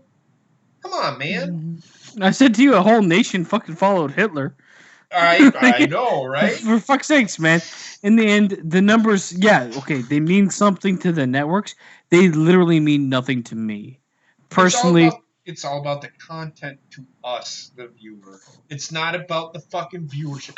I could give a shit the argument that, well, AEW beat NXT in the ratings. I don't care. Apparently Bobbit does because he's jumping on his bed. But yeah, I don't care. No, the only time I really care about ratings is if my show's about ready to be canceled. But that's on the show. That's not on that. Then that's the network's decision. That's just telling you that they aren't putting up good content. and this is why I don't care about ratings. If SmackDown gets so low it gets canceled, fucking thank the Lord. Right. Because hopefully fucking WWE realizes maybe we have to stop putting out absolute shit. No. No, because then SmackDown just become the new main event on fucking network. I don't know. It'll be on some asshole television show. Some fucking FX9. So if it ended up that Fox got canceled, Fox can't, which they won't. Fox got canceled. Okay. Where do you go with it? You put it right on the fucking network. They'll take USA, will probably fucking get rid of. I don't know if USA will ever get rid of Raw. I don't think they will. No, They they did won't. once and they regretted it. They did because it was it's one of their most viewed shows. WWE That says something about regular TV. WWE or USA should have never let SmackDown go. The SmackDown was their highest rated show. One of them. Just the way it is. And it's not even about the demographic. I don't look at the demographic. Here's the thing. When I look at a show, and I don't give a fuck. WWE does not care if a 47-year-old man is watching them. The only thing they care about is if somebody is watching. That's it. That's it. Because if they're watching them, they're still getting their money. They look at the ratings to where they're gonna actually like build the future of their product. They look at the demographic that's signing in and watching or just tuning in and watching to build the demographic. But other than that, like fucking the numbers don't mean that much as long as they can stay on TV. That's it. Yep. Yep. I literally like, and it's so rampant now. It's like everybody wants to make a battle of numbers. Nobody gives a fuck. Okay, first of all, I don't give a shit if NXT stays on live TV or not. I don't give a shit if AEW does or not, or goes somewhere else. Right. I'll find a way to watch it, but I also don't care on the week to week numbers of something because I don't own any stake in these companies. I'm not making money off this shit. What does it matter to me? Can I see it? Okay, good. Here's the thing. Watching is not going to change anything. I really don't think WWE gives a shit if only 700,000 people are watching NXT because the very next day it is on the fucking network and they have, I don't know, what did they have, like 1.9 million subscribers? So what was NXT before they had 700,000 people watching on regular television?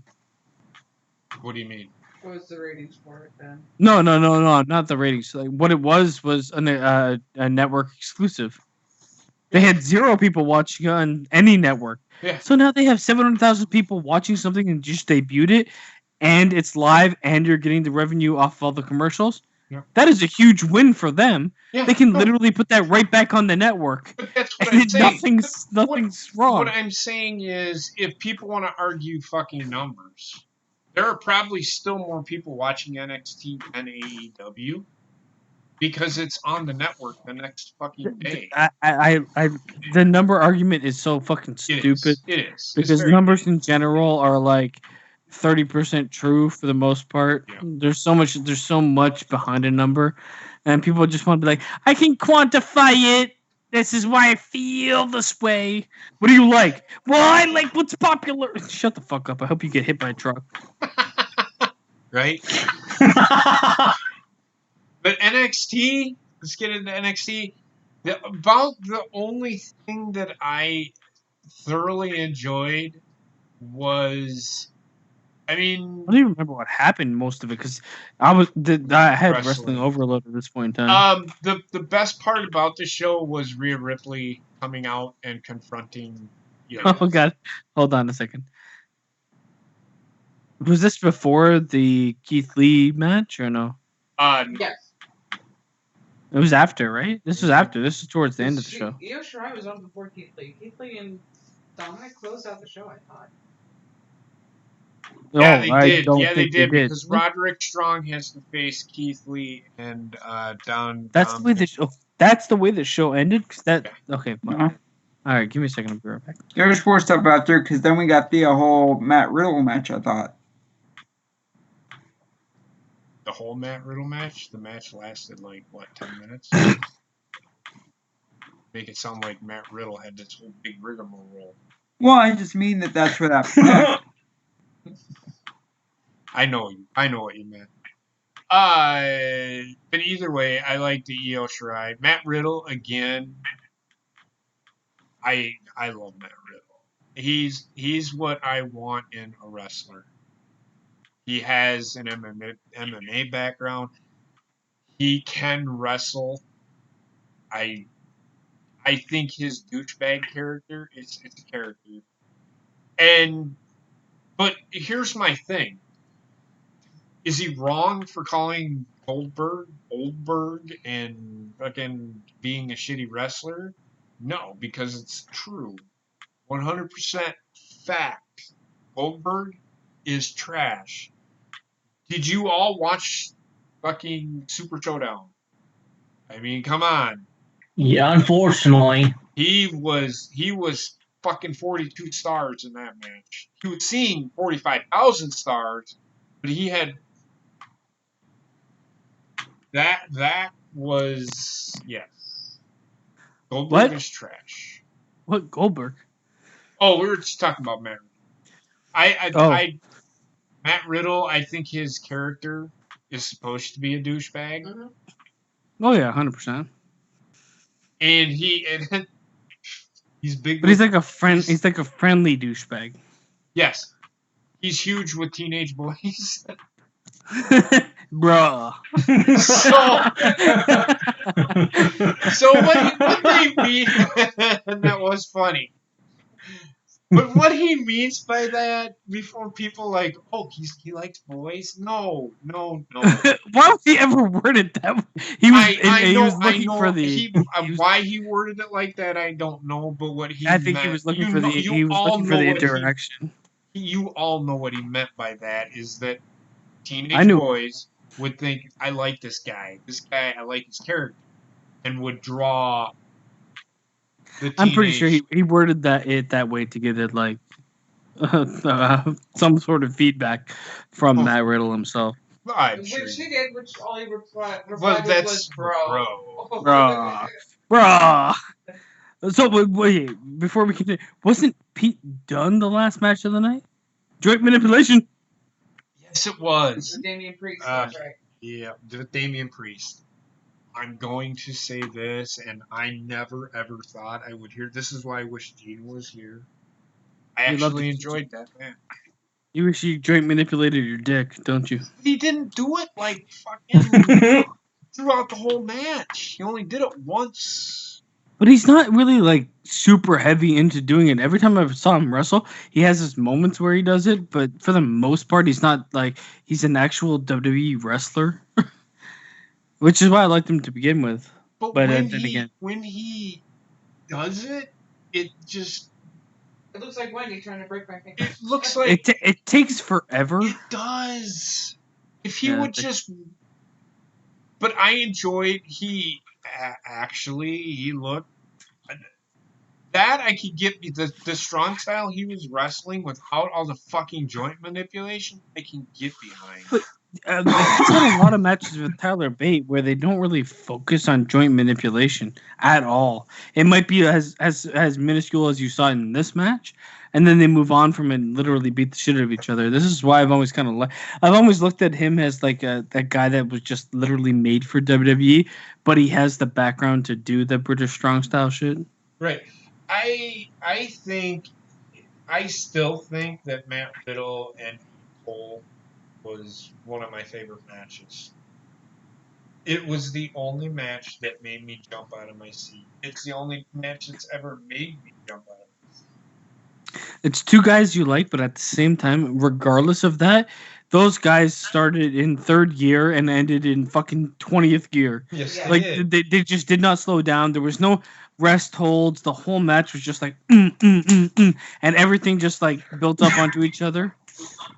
But if there was a rest hold, that rest hold didn't last 4 fucking minutes.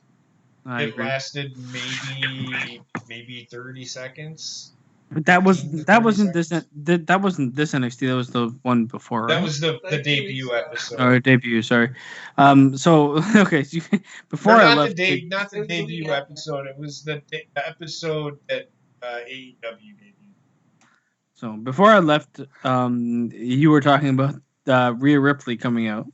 Well, no, I was just saying. I thought Rhea Ripley and Riho was Rio, you mean Io. Io Shirai, yeah, was the best part of the show. Besides the Keith Lee and Donovan Dijakovic, and I'm going to say it, the Pete Dunne Damian Priest match. But Well, those three I will say, like segments. with Dijakovic and Keith Lee, at this point, I didn't want to see that match.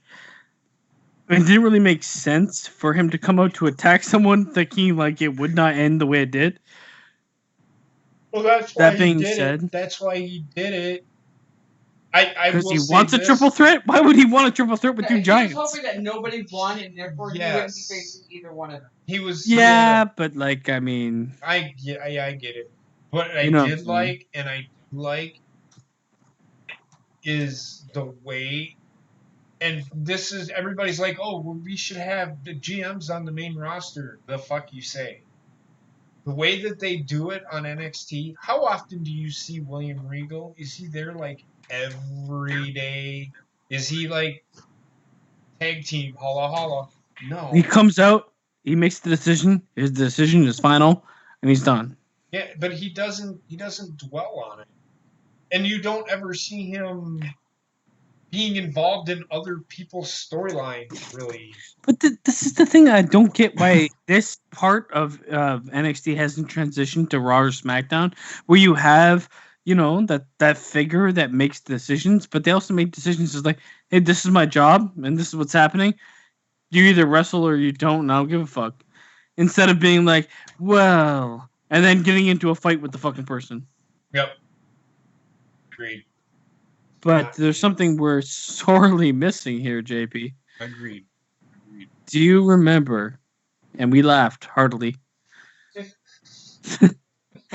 NXT. Who is the Stone Cold Steve Austin girl? With the two is Tegan Knox, right? She's not Stone Cold Steve Austin, no. She's actually modeling herself after Kane. Was her main Well, inspiration. she's got 2 broken knees and fucking 2 knee braces. Oh, that's why he calls her Stone Cold Steve Austin. Okay, yeah. What about it? Yeah, okay. So you remember this match she had? It was shit. And then you remember what happened after the match? It made no fucking sense. He got it finally. Okay, Shayna Baszler's. Oh, Shayna Baszler comes out. Shayna Baszler comes out. Shayna Baszler comes out. This didn't make any sense, people. So you're Shayna Baszler. You come out and you start talking shit to somebody, and then then that person opens their mouth or says something, and then you say, until you got something to say to me, don't say anything to me at all. Why the fuck did you even come out? I think that's how that went out. Well, Okay, so basically, Shayna sat there and said, "If you want to match, you don't want to match with me because you're running out of limbs to rehab." Yeah, okay. And Tegan sat there and said, "Oh yeah, you want to try me? Put up that title and I'll try it." And then she said, And "Yeah." that's when she sat there and said, "Come at me when you've actually done something." Yes.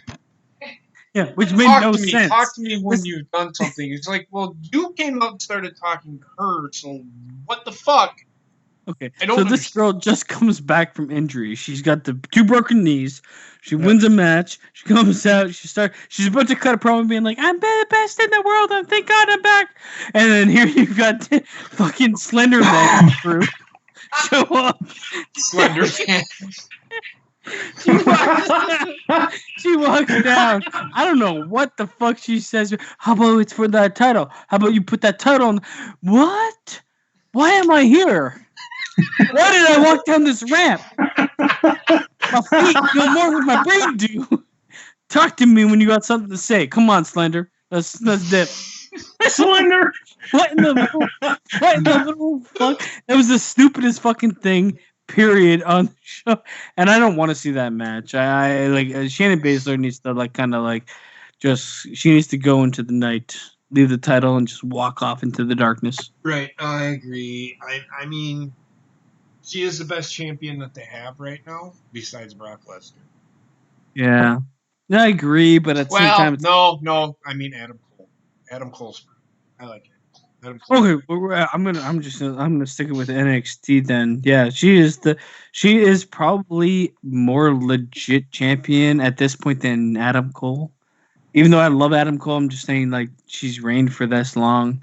I'd rather see an Adam Cole match than a Shayna Baszler match 100% of the time. And I think he's the better guy, but, like, at the same time, her brain needs a bit more. Right. We said it a long time ago. Shouldn't she lose to Asuka? What's that gonna happen now? It would make sense it would have made sense for Asuka to be a free agent and then have her come back to NXT and take the title off of her for a little bit, and build up Io Shirai or somebody to. Who wins it now? Ripley? I think Rhea Ripley will be the one to take. You know what though? NXT is really conscious of not pushing talents at a young age. It rarely happens on the NXT UK. I mean, it could be Io Shirai, but she's a heel right now. I don't want to see heel over still either. But they fucked up with. They didn't pull the trigger with Candice LeRae, nor should they have, because she was kind of like billed as that cheer for her, and then she loses. Right. She's the Sami Zayn of NXT. I don't know about that. I think she's better than that, but I think Dakota Kai is the Sami Zayn of NXT. She is. Fuck, she does Sami Zayn's finisher.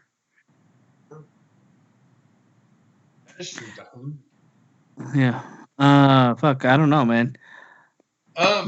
They've kind of booked themselves into a corner with Shayna Baszler. They had outs before, but now I don't know where they're gonna go. And eventually it's probably gonna be shit on because it goes that way. I think they are going to end up actually putting it on Rhea, just because of the fact that, yes, she is young, but she's also got the talent. But they are pushing it, and that's the thing. But they have a bunch of young people that have the talent. It's like, I could say the same thing for fucking, what's his fucking face, who just got powerbombed through a cardboard box. Boa? No, Purple Rain.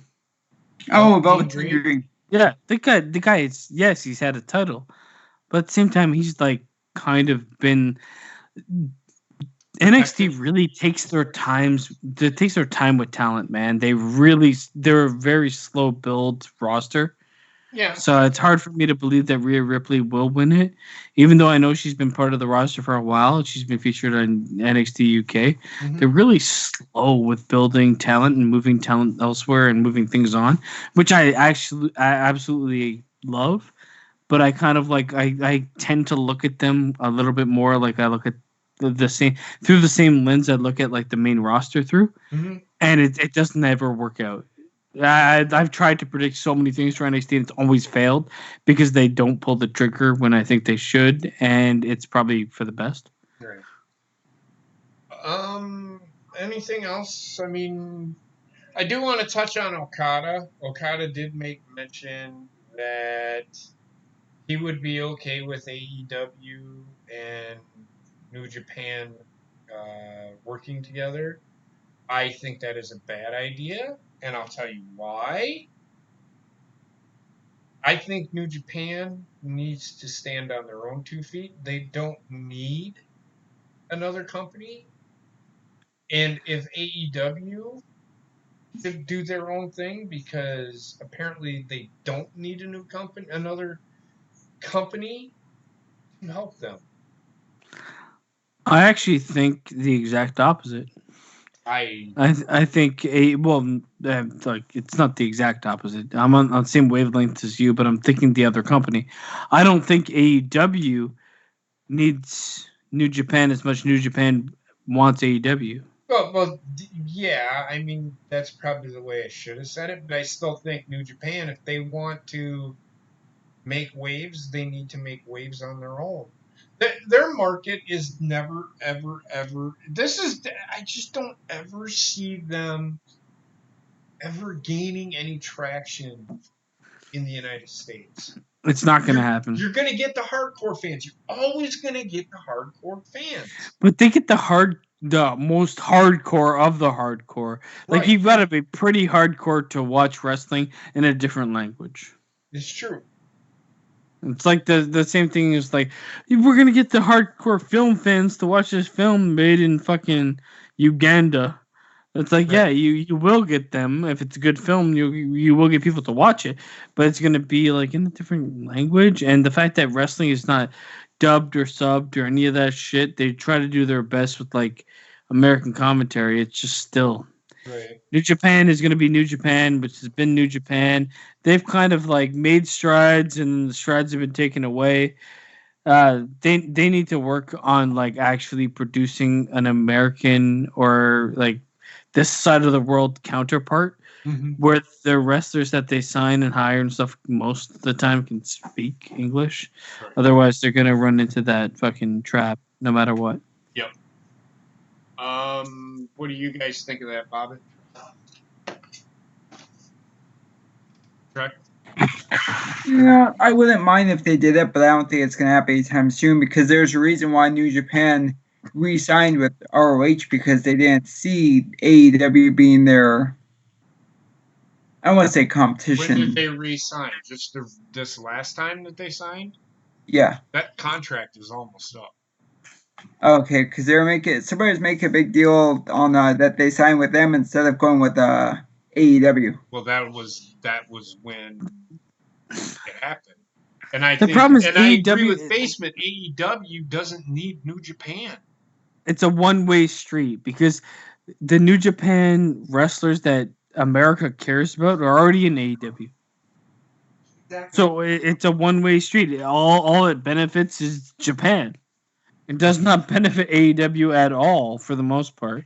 Agreed. Like Well, see- you might get a little bit of fucking watch time, but you won't get like the actual recurrent fans.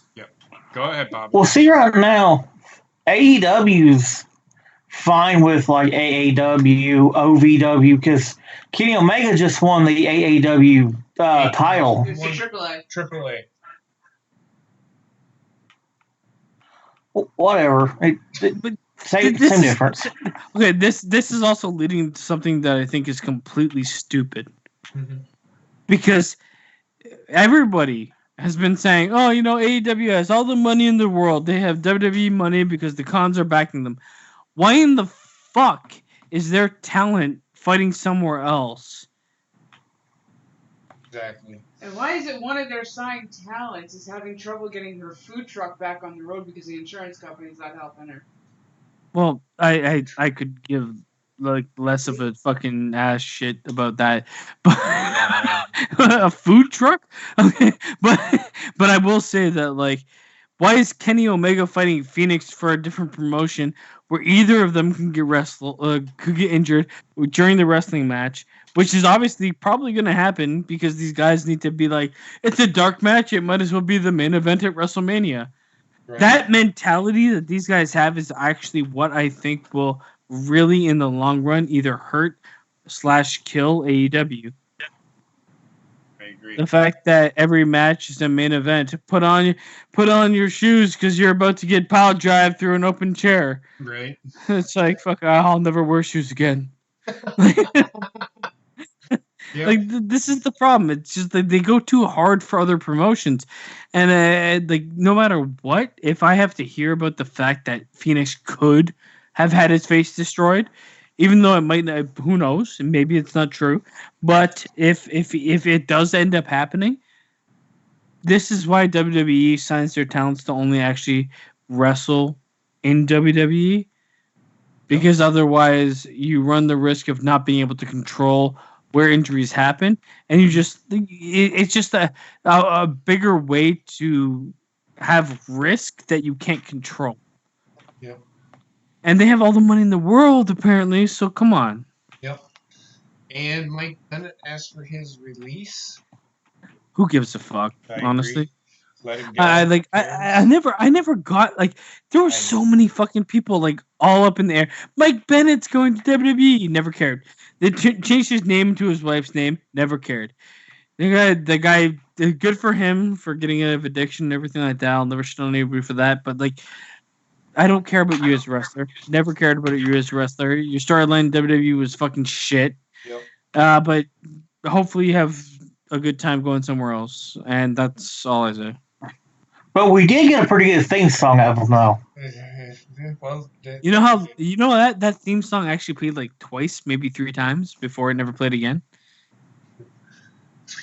it's true. Unless you go on Sir Cardinal TV's YouTube page and see the fucking video he made for JT and I. Yeah, well, he's made that video for other people too. But He literally loved them. He loved the theme song, and I did too. But it's just like, what a fucking waste! What a waste! They've wasted so many fucking talents, and it's not just talents; it's just like the effort that goes into building those talents. Because Maria and Mike were built off of that theme song, and that theme song went nowhere. And it's not just WWE; it's the they had kids and shit like that, but they also fucking. they are considered, if I remember correctly, Ace, they are considered independent contractors instead of. That is how they do not have to pay their health insurance. That is how Vince does not have to get health insurance for them. He gets his health insurance for the employees employed by WWE, all the people that work in the offices. But all of the wrestlers, they're independent contractors, and it says it in their contract. Yeah. That is how he avoids paying their health insurance, which he shouldn't have to if they want to be independent contractors. That being said, they still have to ask if they can go wrestle in other promotions, which he won't let Roman Reigns or Seth Rollins or Becky So I will Lynch. say WWE is they're fucking scummy as fuck in terms of like how they operate. Yeah. Yeah. You're saying they have Roman Reigns as the independent contractor, And he's independent contractor. So and they're not willing to pay his like medical bills. Well, Vince does. When it's something as serious as leukemia struggles or major medical issues like that, he does take care of it. So like, where do you draw the line, Here you though? go. This is my question. Here's the thing. But here's where this is where people are wrong about Vince. If somebody gets hurt, he will pay for their medical bills. That is what he does. Yeah, but when he has the like ability to say when or when he won't, that's kind of fucking bullshit, right? He's never, and that's one thing. One thing that he's never done is he's never not. He's a man. So why don't you just? If he's just gonna do it anyway, why don't you just actually like? Because it costs more to get health insurance than it does to just fucking pay the bill. Legit, if he went and got health insurance and put them as his employees instead of independent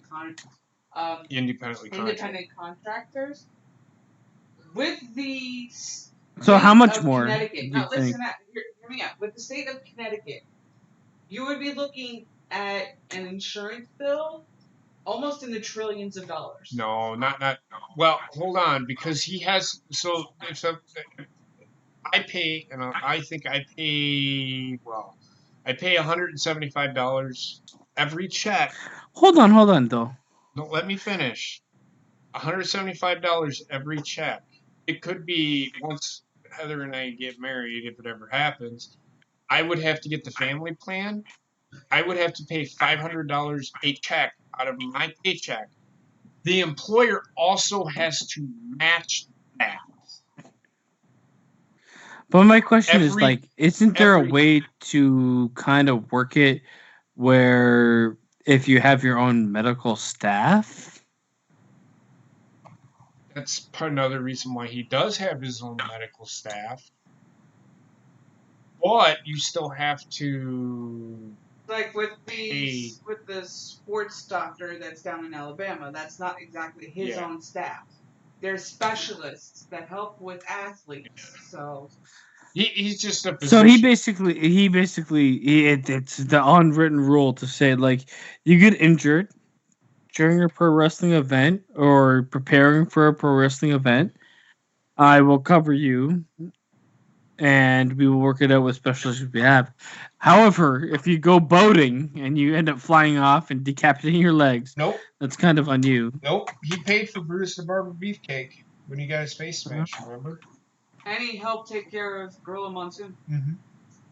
So it is basically an unwritten rule that he's just going to.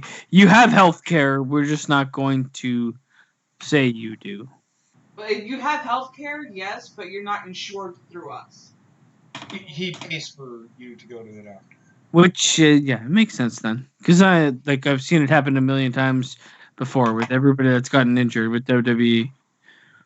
Yeah, It's always like the WWE doctor. This is the special. I forgot his name. Like, he's the same fucking guy that worked on like 90% of the fucking wrestlers. Well, there's the orthopedic surgeon in Alabama, Birmingham. I can't remember.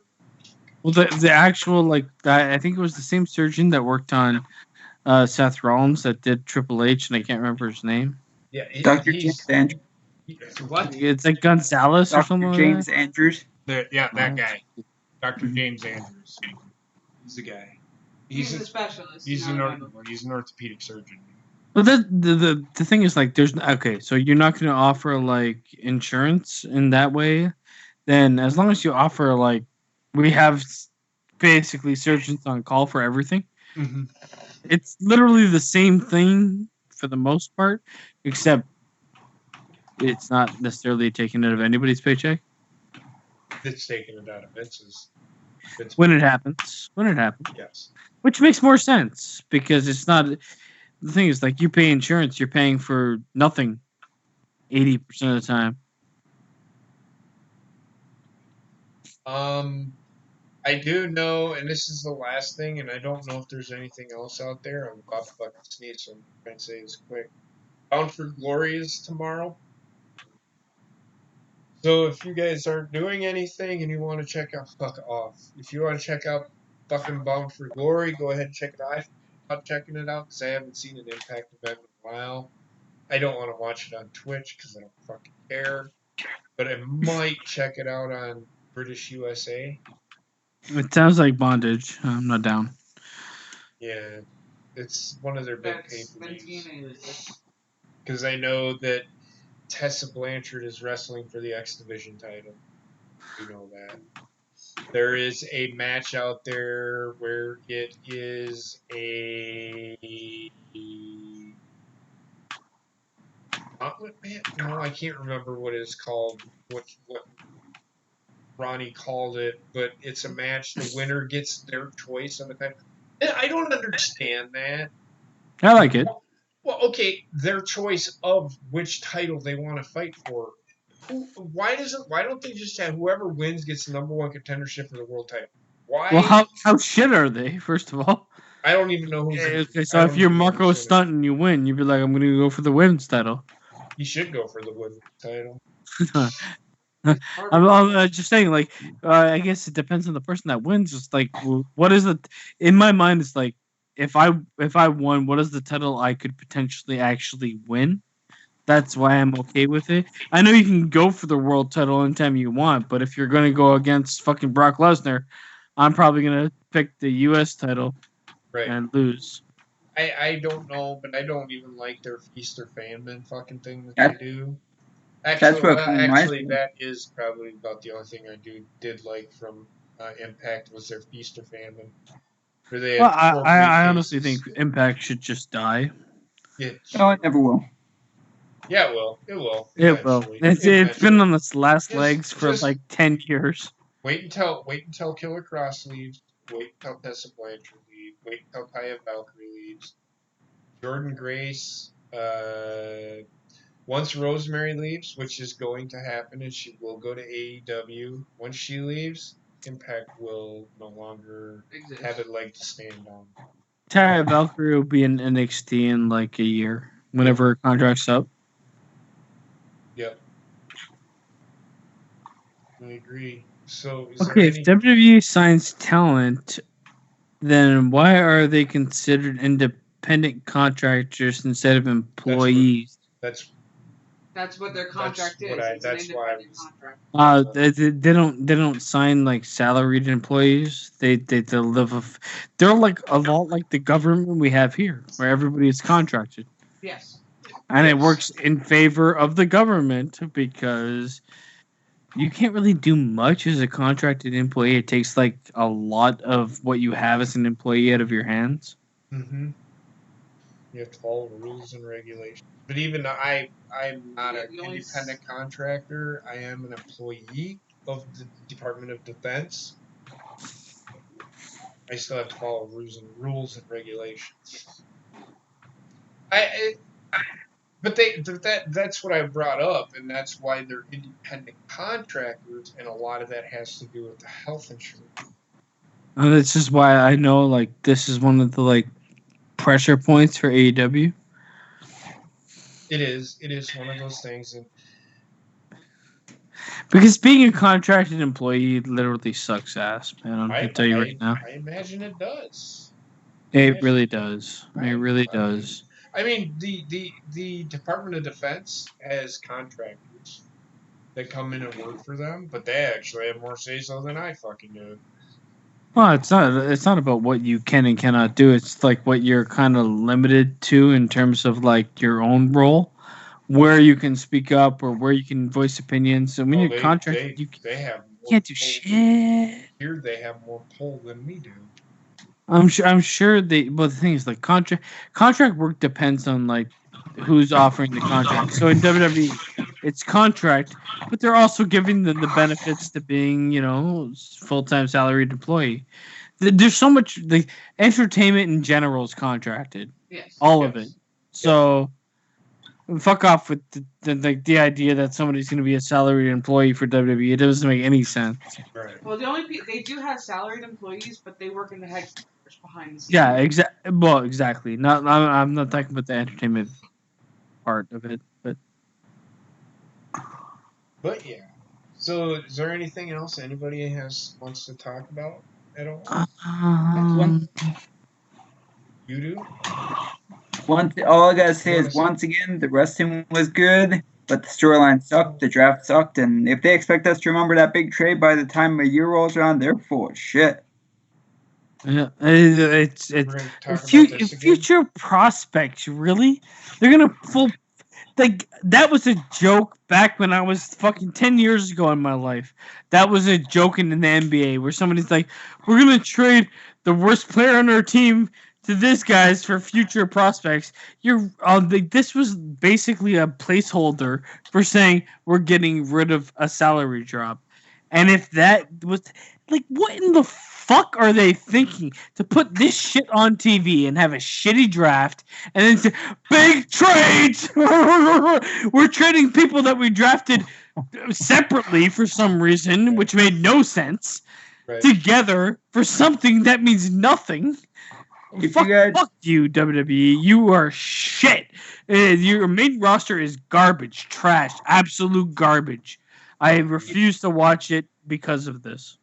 If you're gonna do a big trade, they shouldn't have said, "Oh, you can wait till the next draft." It should be like, "You'll see Monday who we trade for." That's what you should, or Friday at least. It's But they like didn't you'll even see say Friday wait or to the next Monday who we draft. trade for. Thanks They for didn't. double tapping what I said, Trek. Appreciate that. They literally said, "Do not wait till the next draft." When as soon as they said for fucking future considerations, they just moved somebody from someplace to the other, and you'll never hear about it again. Yeah. Mhm. The draft there should never be another draft ever. It makes no sense to have another It draft. should never be this way. No. What the fuck did I just watch? No, you're right. And I don't even think that this should have ever happened. The draft is not what happened. And a draft is never really happened in WWE. It's just they're doing a shakeup. If they would have called it a shakeup, it would have been better. Not a fucking draft. You know what I would have preferred? They're gonna say they're gonna do a draft, even if they obviously know where people are going. I would have loved if they like announced the beginning of a draft, and then they had, okay, well, for SmackDown, and it's on SmackDown, we're drafting number 1 this person, and number 2, like draft, and then maybe show a match or something. Do something with it. I don't know, man. But don't just fucking. And with number 1, we're drafting Becky Lynch. And number 2, we're drafting somebody else you won't see tonight. And number 3, we're drafting another person probably you won't see tonight. And number 4, well, this person's on Raw, so we can't draft them, apparently. Fuck you, man. Fucking. Well, you're This right. was.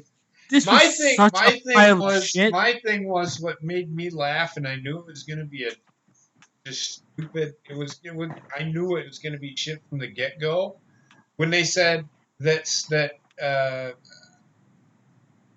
Seth Rollins and Roman Reigns are going to have a match to decide who is going to get the first pick. Getting the first pick. So the thing is that Raw was getting 3 picks to SmackDown's 2. So what sense does it fucking make to have fucking SmackDown win the fucking draft? Because either way, Raw's gonna get 3 picks either way. So they're gonna come out. Well, should have come out better than what they did. JP, are you retarded? No. Exactly. This is why you didn't like the draft. Because it was literally aimed towards people with Down syndrome. I have no idea. Nothing made sense. You've got Seth Rollins, the champion, who is like Jesus reincarnated, versus Roman Reigns, and why Roman Reigns is involved in this instead of Brock Lesnar, who is the champion for SmackDown. Like, fuck it, who cares? Nothing matters. We're gonna make this match. Oh wait, well here we go. Here comes fucking a clown from under the ring. Scary. Fuck you, WWE. Your main roster is so bad. It's so unbelievably bad that it's comical. Like it's comically bad. And then we're gonna do a draft, but we've already decided where people are going to go on SmackDown, so we're going to leave off the Raw roster. Why would you not draft Seth Rollins number 1? He's the Universal Champion. Or Brock, he's the W. No, we got Becky. Okay, well, that's fine. I'll accept that. Take Becky. So is Brock or Seth Rollins next? No, he's not. Because nothing makes fucking any sense. Like, you have to literally be the dumbest motherfucker alive to sit down and be like, Raw's great, SmackDown's great. Give me my helmet, mother. I must go to the Special Olympics. Fucking retarded, man. This fucking shit is so stupid. I cannot. Oh my fucking god. We will see you in 3 months, folks. I will see you tonight. I'm sorry. Bob said we'll see you. What? Well, we just pissed off the entire Special Olympics. Who Yeah, cares? well, what the fuck? Are they gonna actually file a complaint? Do they Keyboard, even motherfucker. know how to? Then I'm sending it to Alaska. I did not like him. Oh my god. Huh. That I being will said, say. I don't want to talk about the draft ever again. You got something? No, I'm ready. I'm ready to end this thing. Yeah. Basement, you got anything else? I'm gonna end myself soon. Heather, do you have anything? Yeah, I think it's all but said. This basement's just gigantic. Fuck you.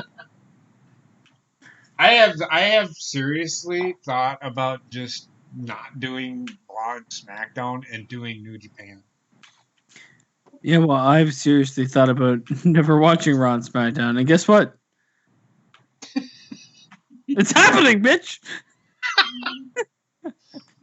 The thing is I don't think I'll ever quit. That's the thing that I drives quit. me I quit it. fucking- Cold turkey. I'm cold turkeying. Yeah, well, next thing Shut you up. know, you shut up. Okay, fine. I will. So, that being said, everybody have a great night, and we will talk. That's what I think of Raw and SmackDown. We will talk to you on fucking Monday when I fucking do fucking Raw. Raw! For the first time ever, the draft just happened, and nobody cares. Yay! I'm actually Roman gonna see. Reigns! I'm actually gonna see how they respond with the draft. Okay. I'd rather watch like a space station slowly dock in slow motion to another space station over 17 hours. I would rather watch the NASA channel. Yeah, I'd rather watch NASCAR. I would rather watch C-SPAN. I'd rather watch fucking Morgan Freeman get a hard on over 14 hours. We will see you guys next week on the Horny Goat when we talk about what happened on Raw and SmackDown. What's gonna happen? And then we'll talk about AEW. We actually talked more about AEW than we did anything else this week because There was better content. it was better. Yeah, right. But yeah, so that being said, you guys have a great night and we will talk to you soon. Bye. Have a terrible night. Good night, everybody. Raw was great. Yay!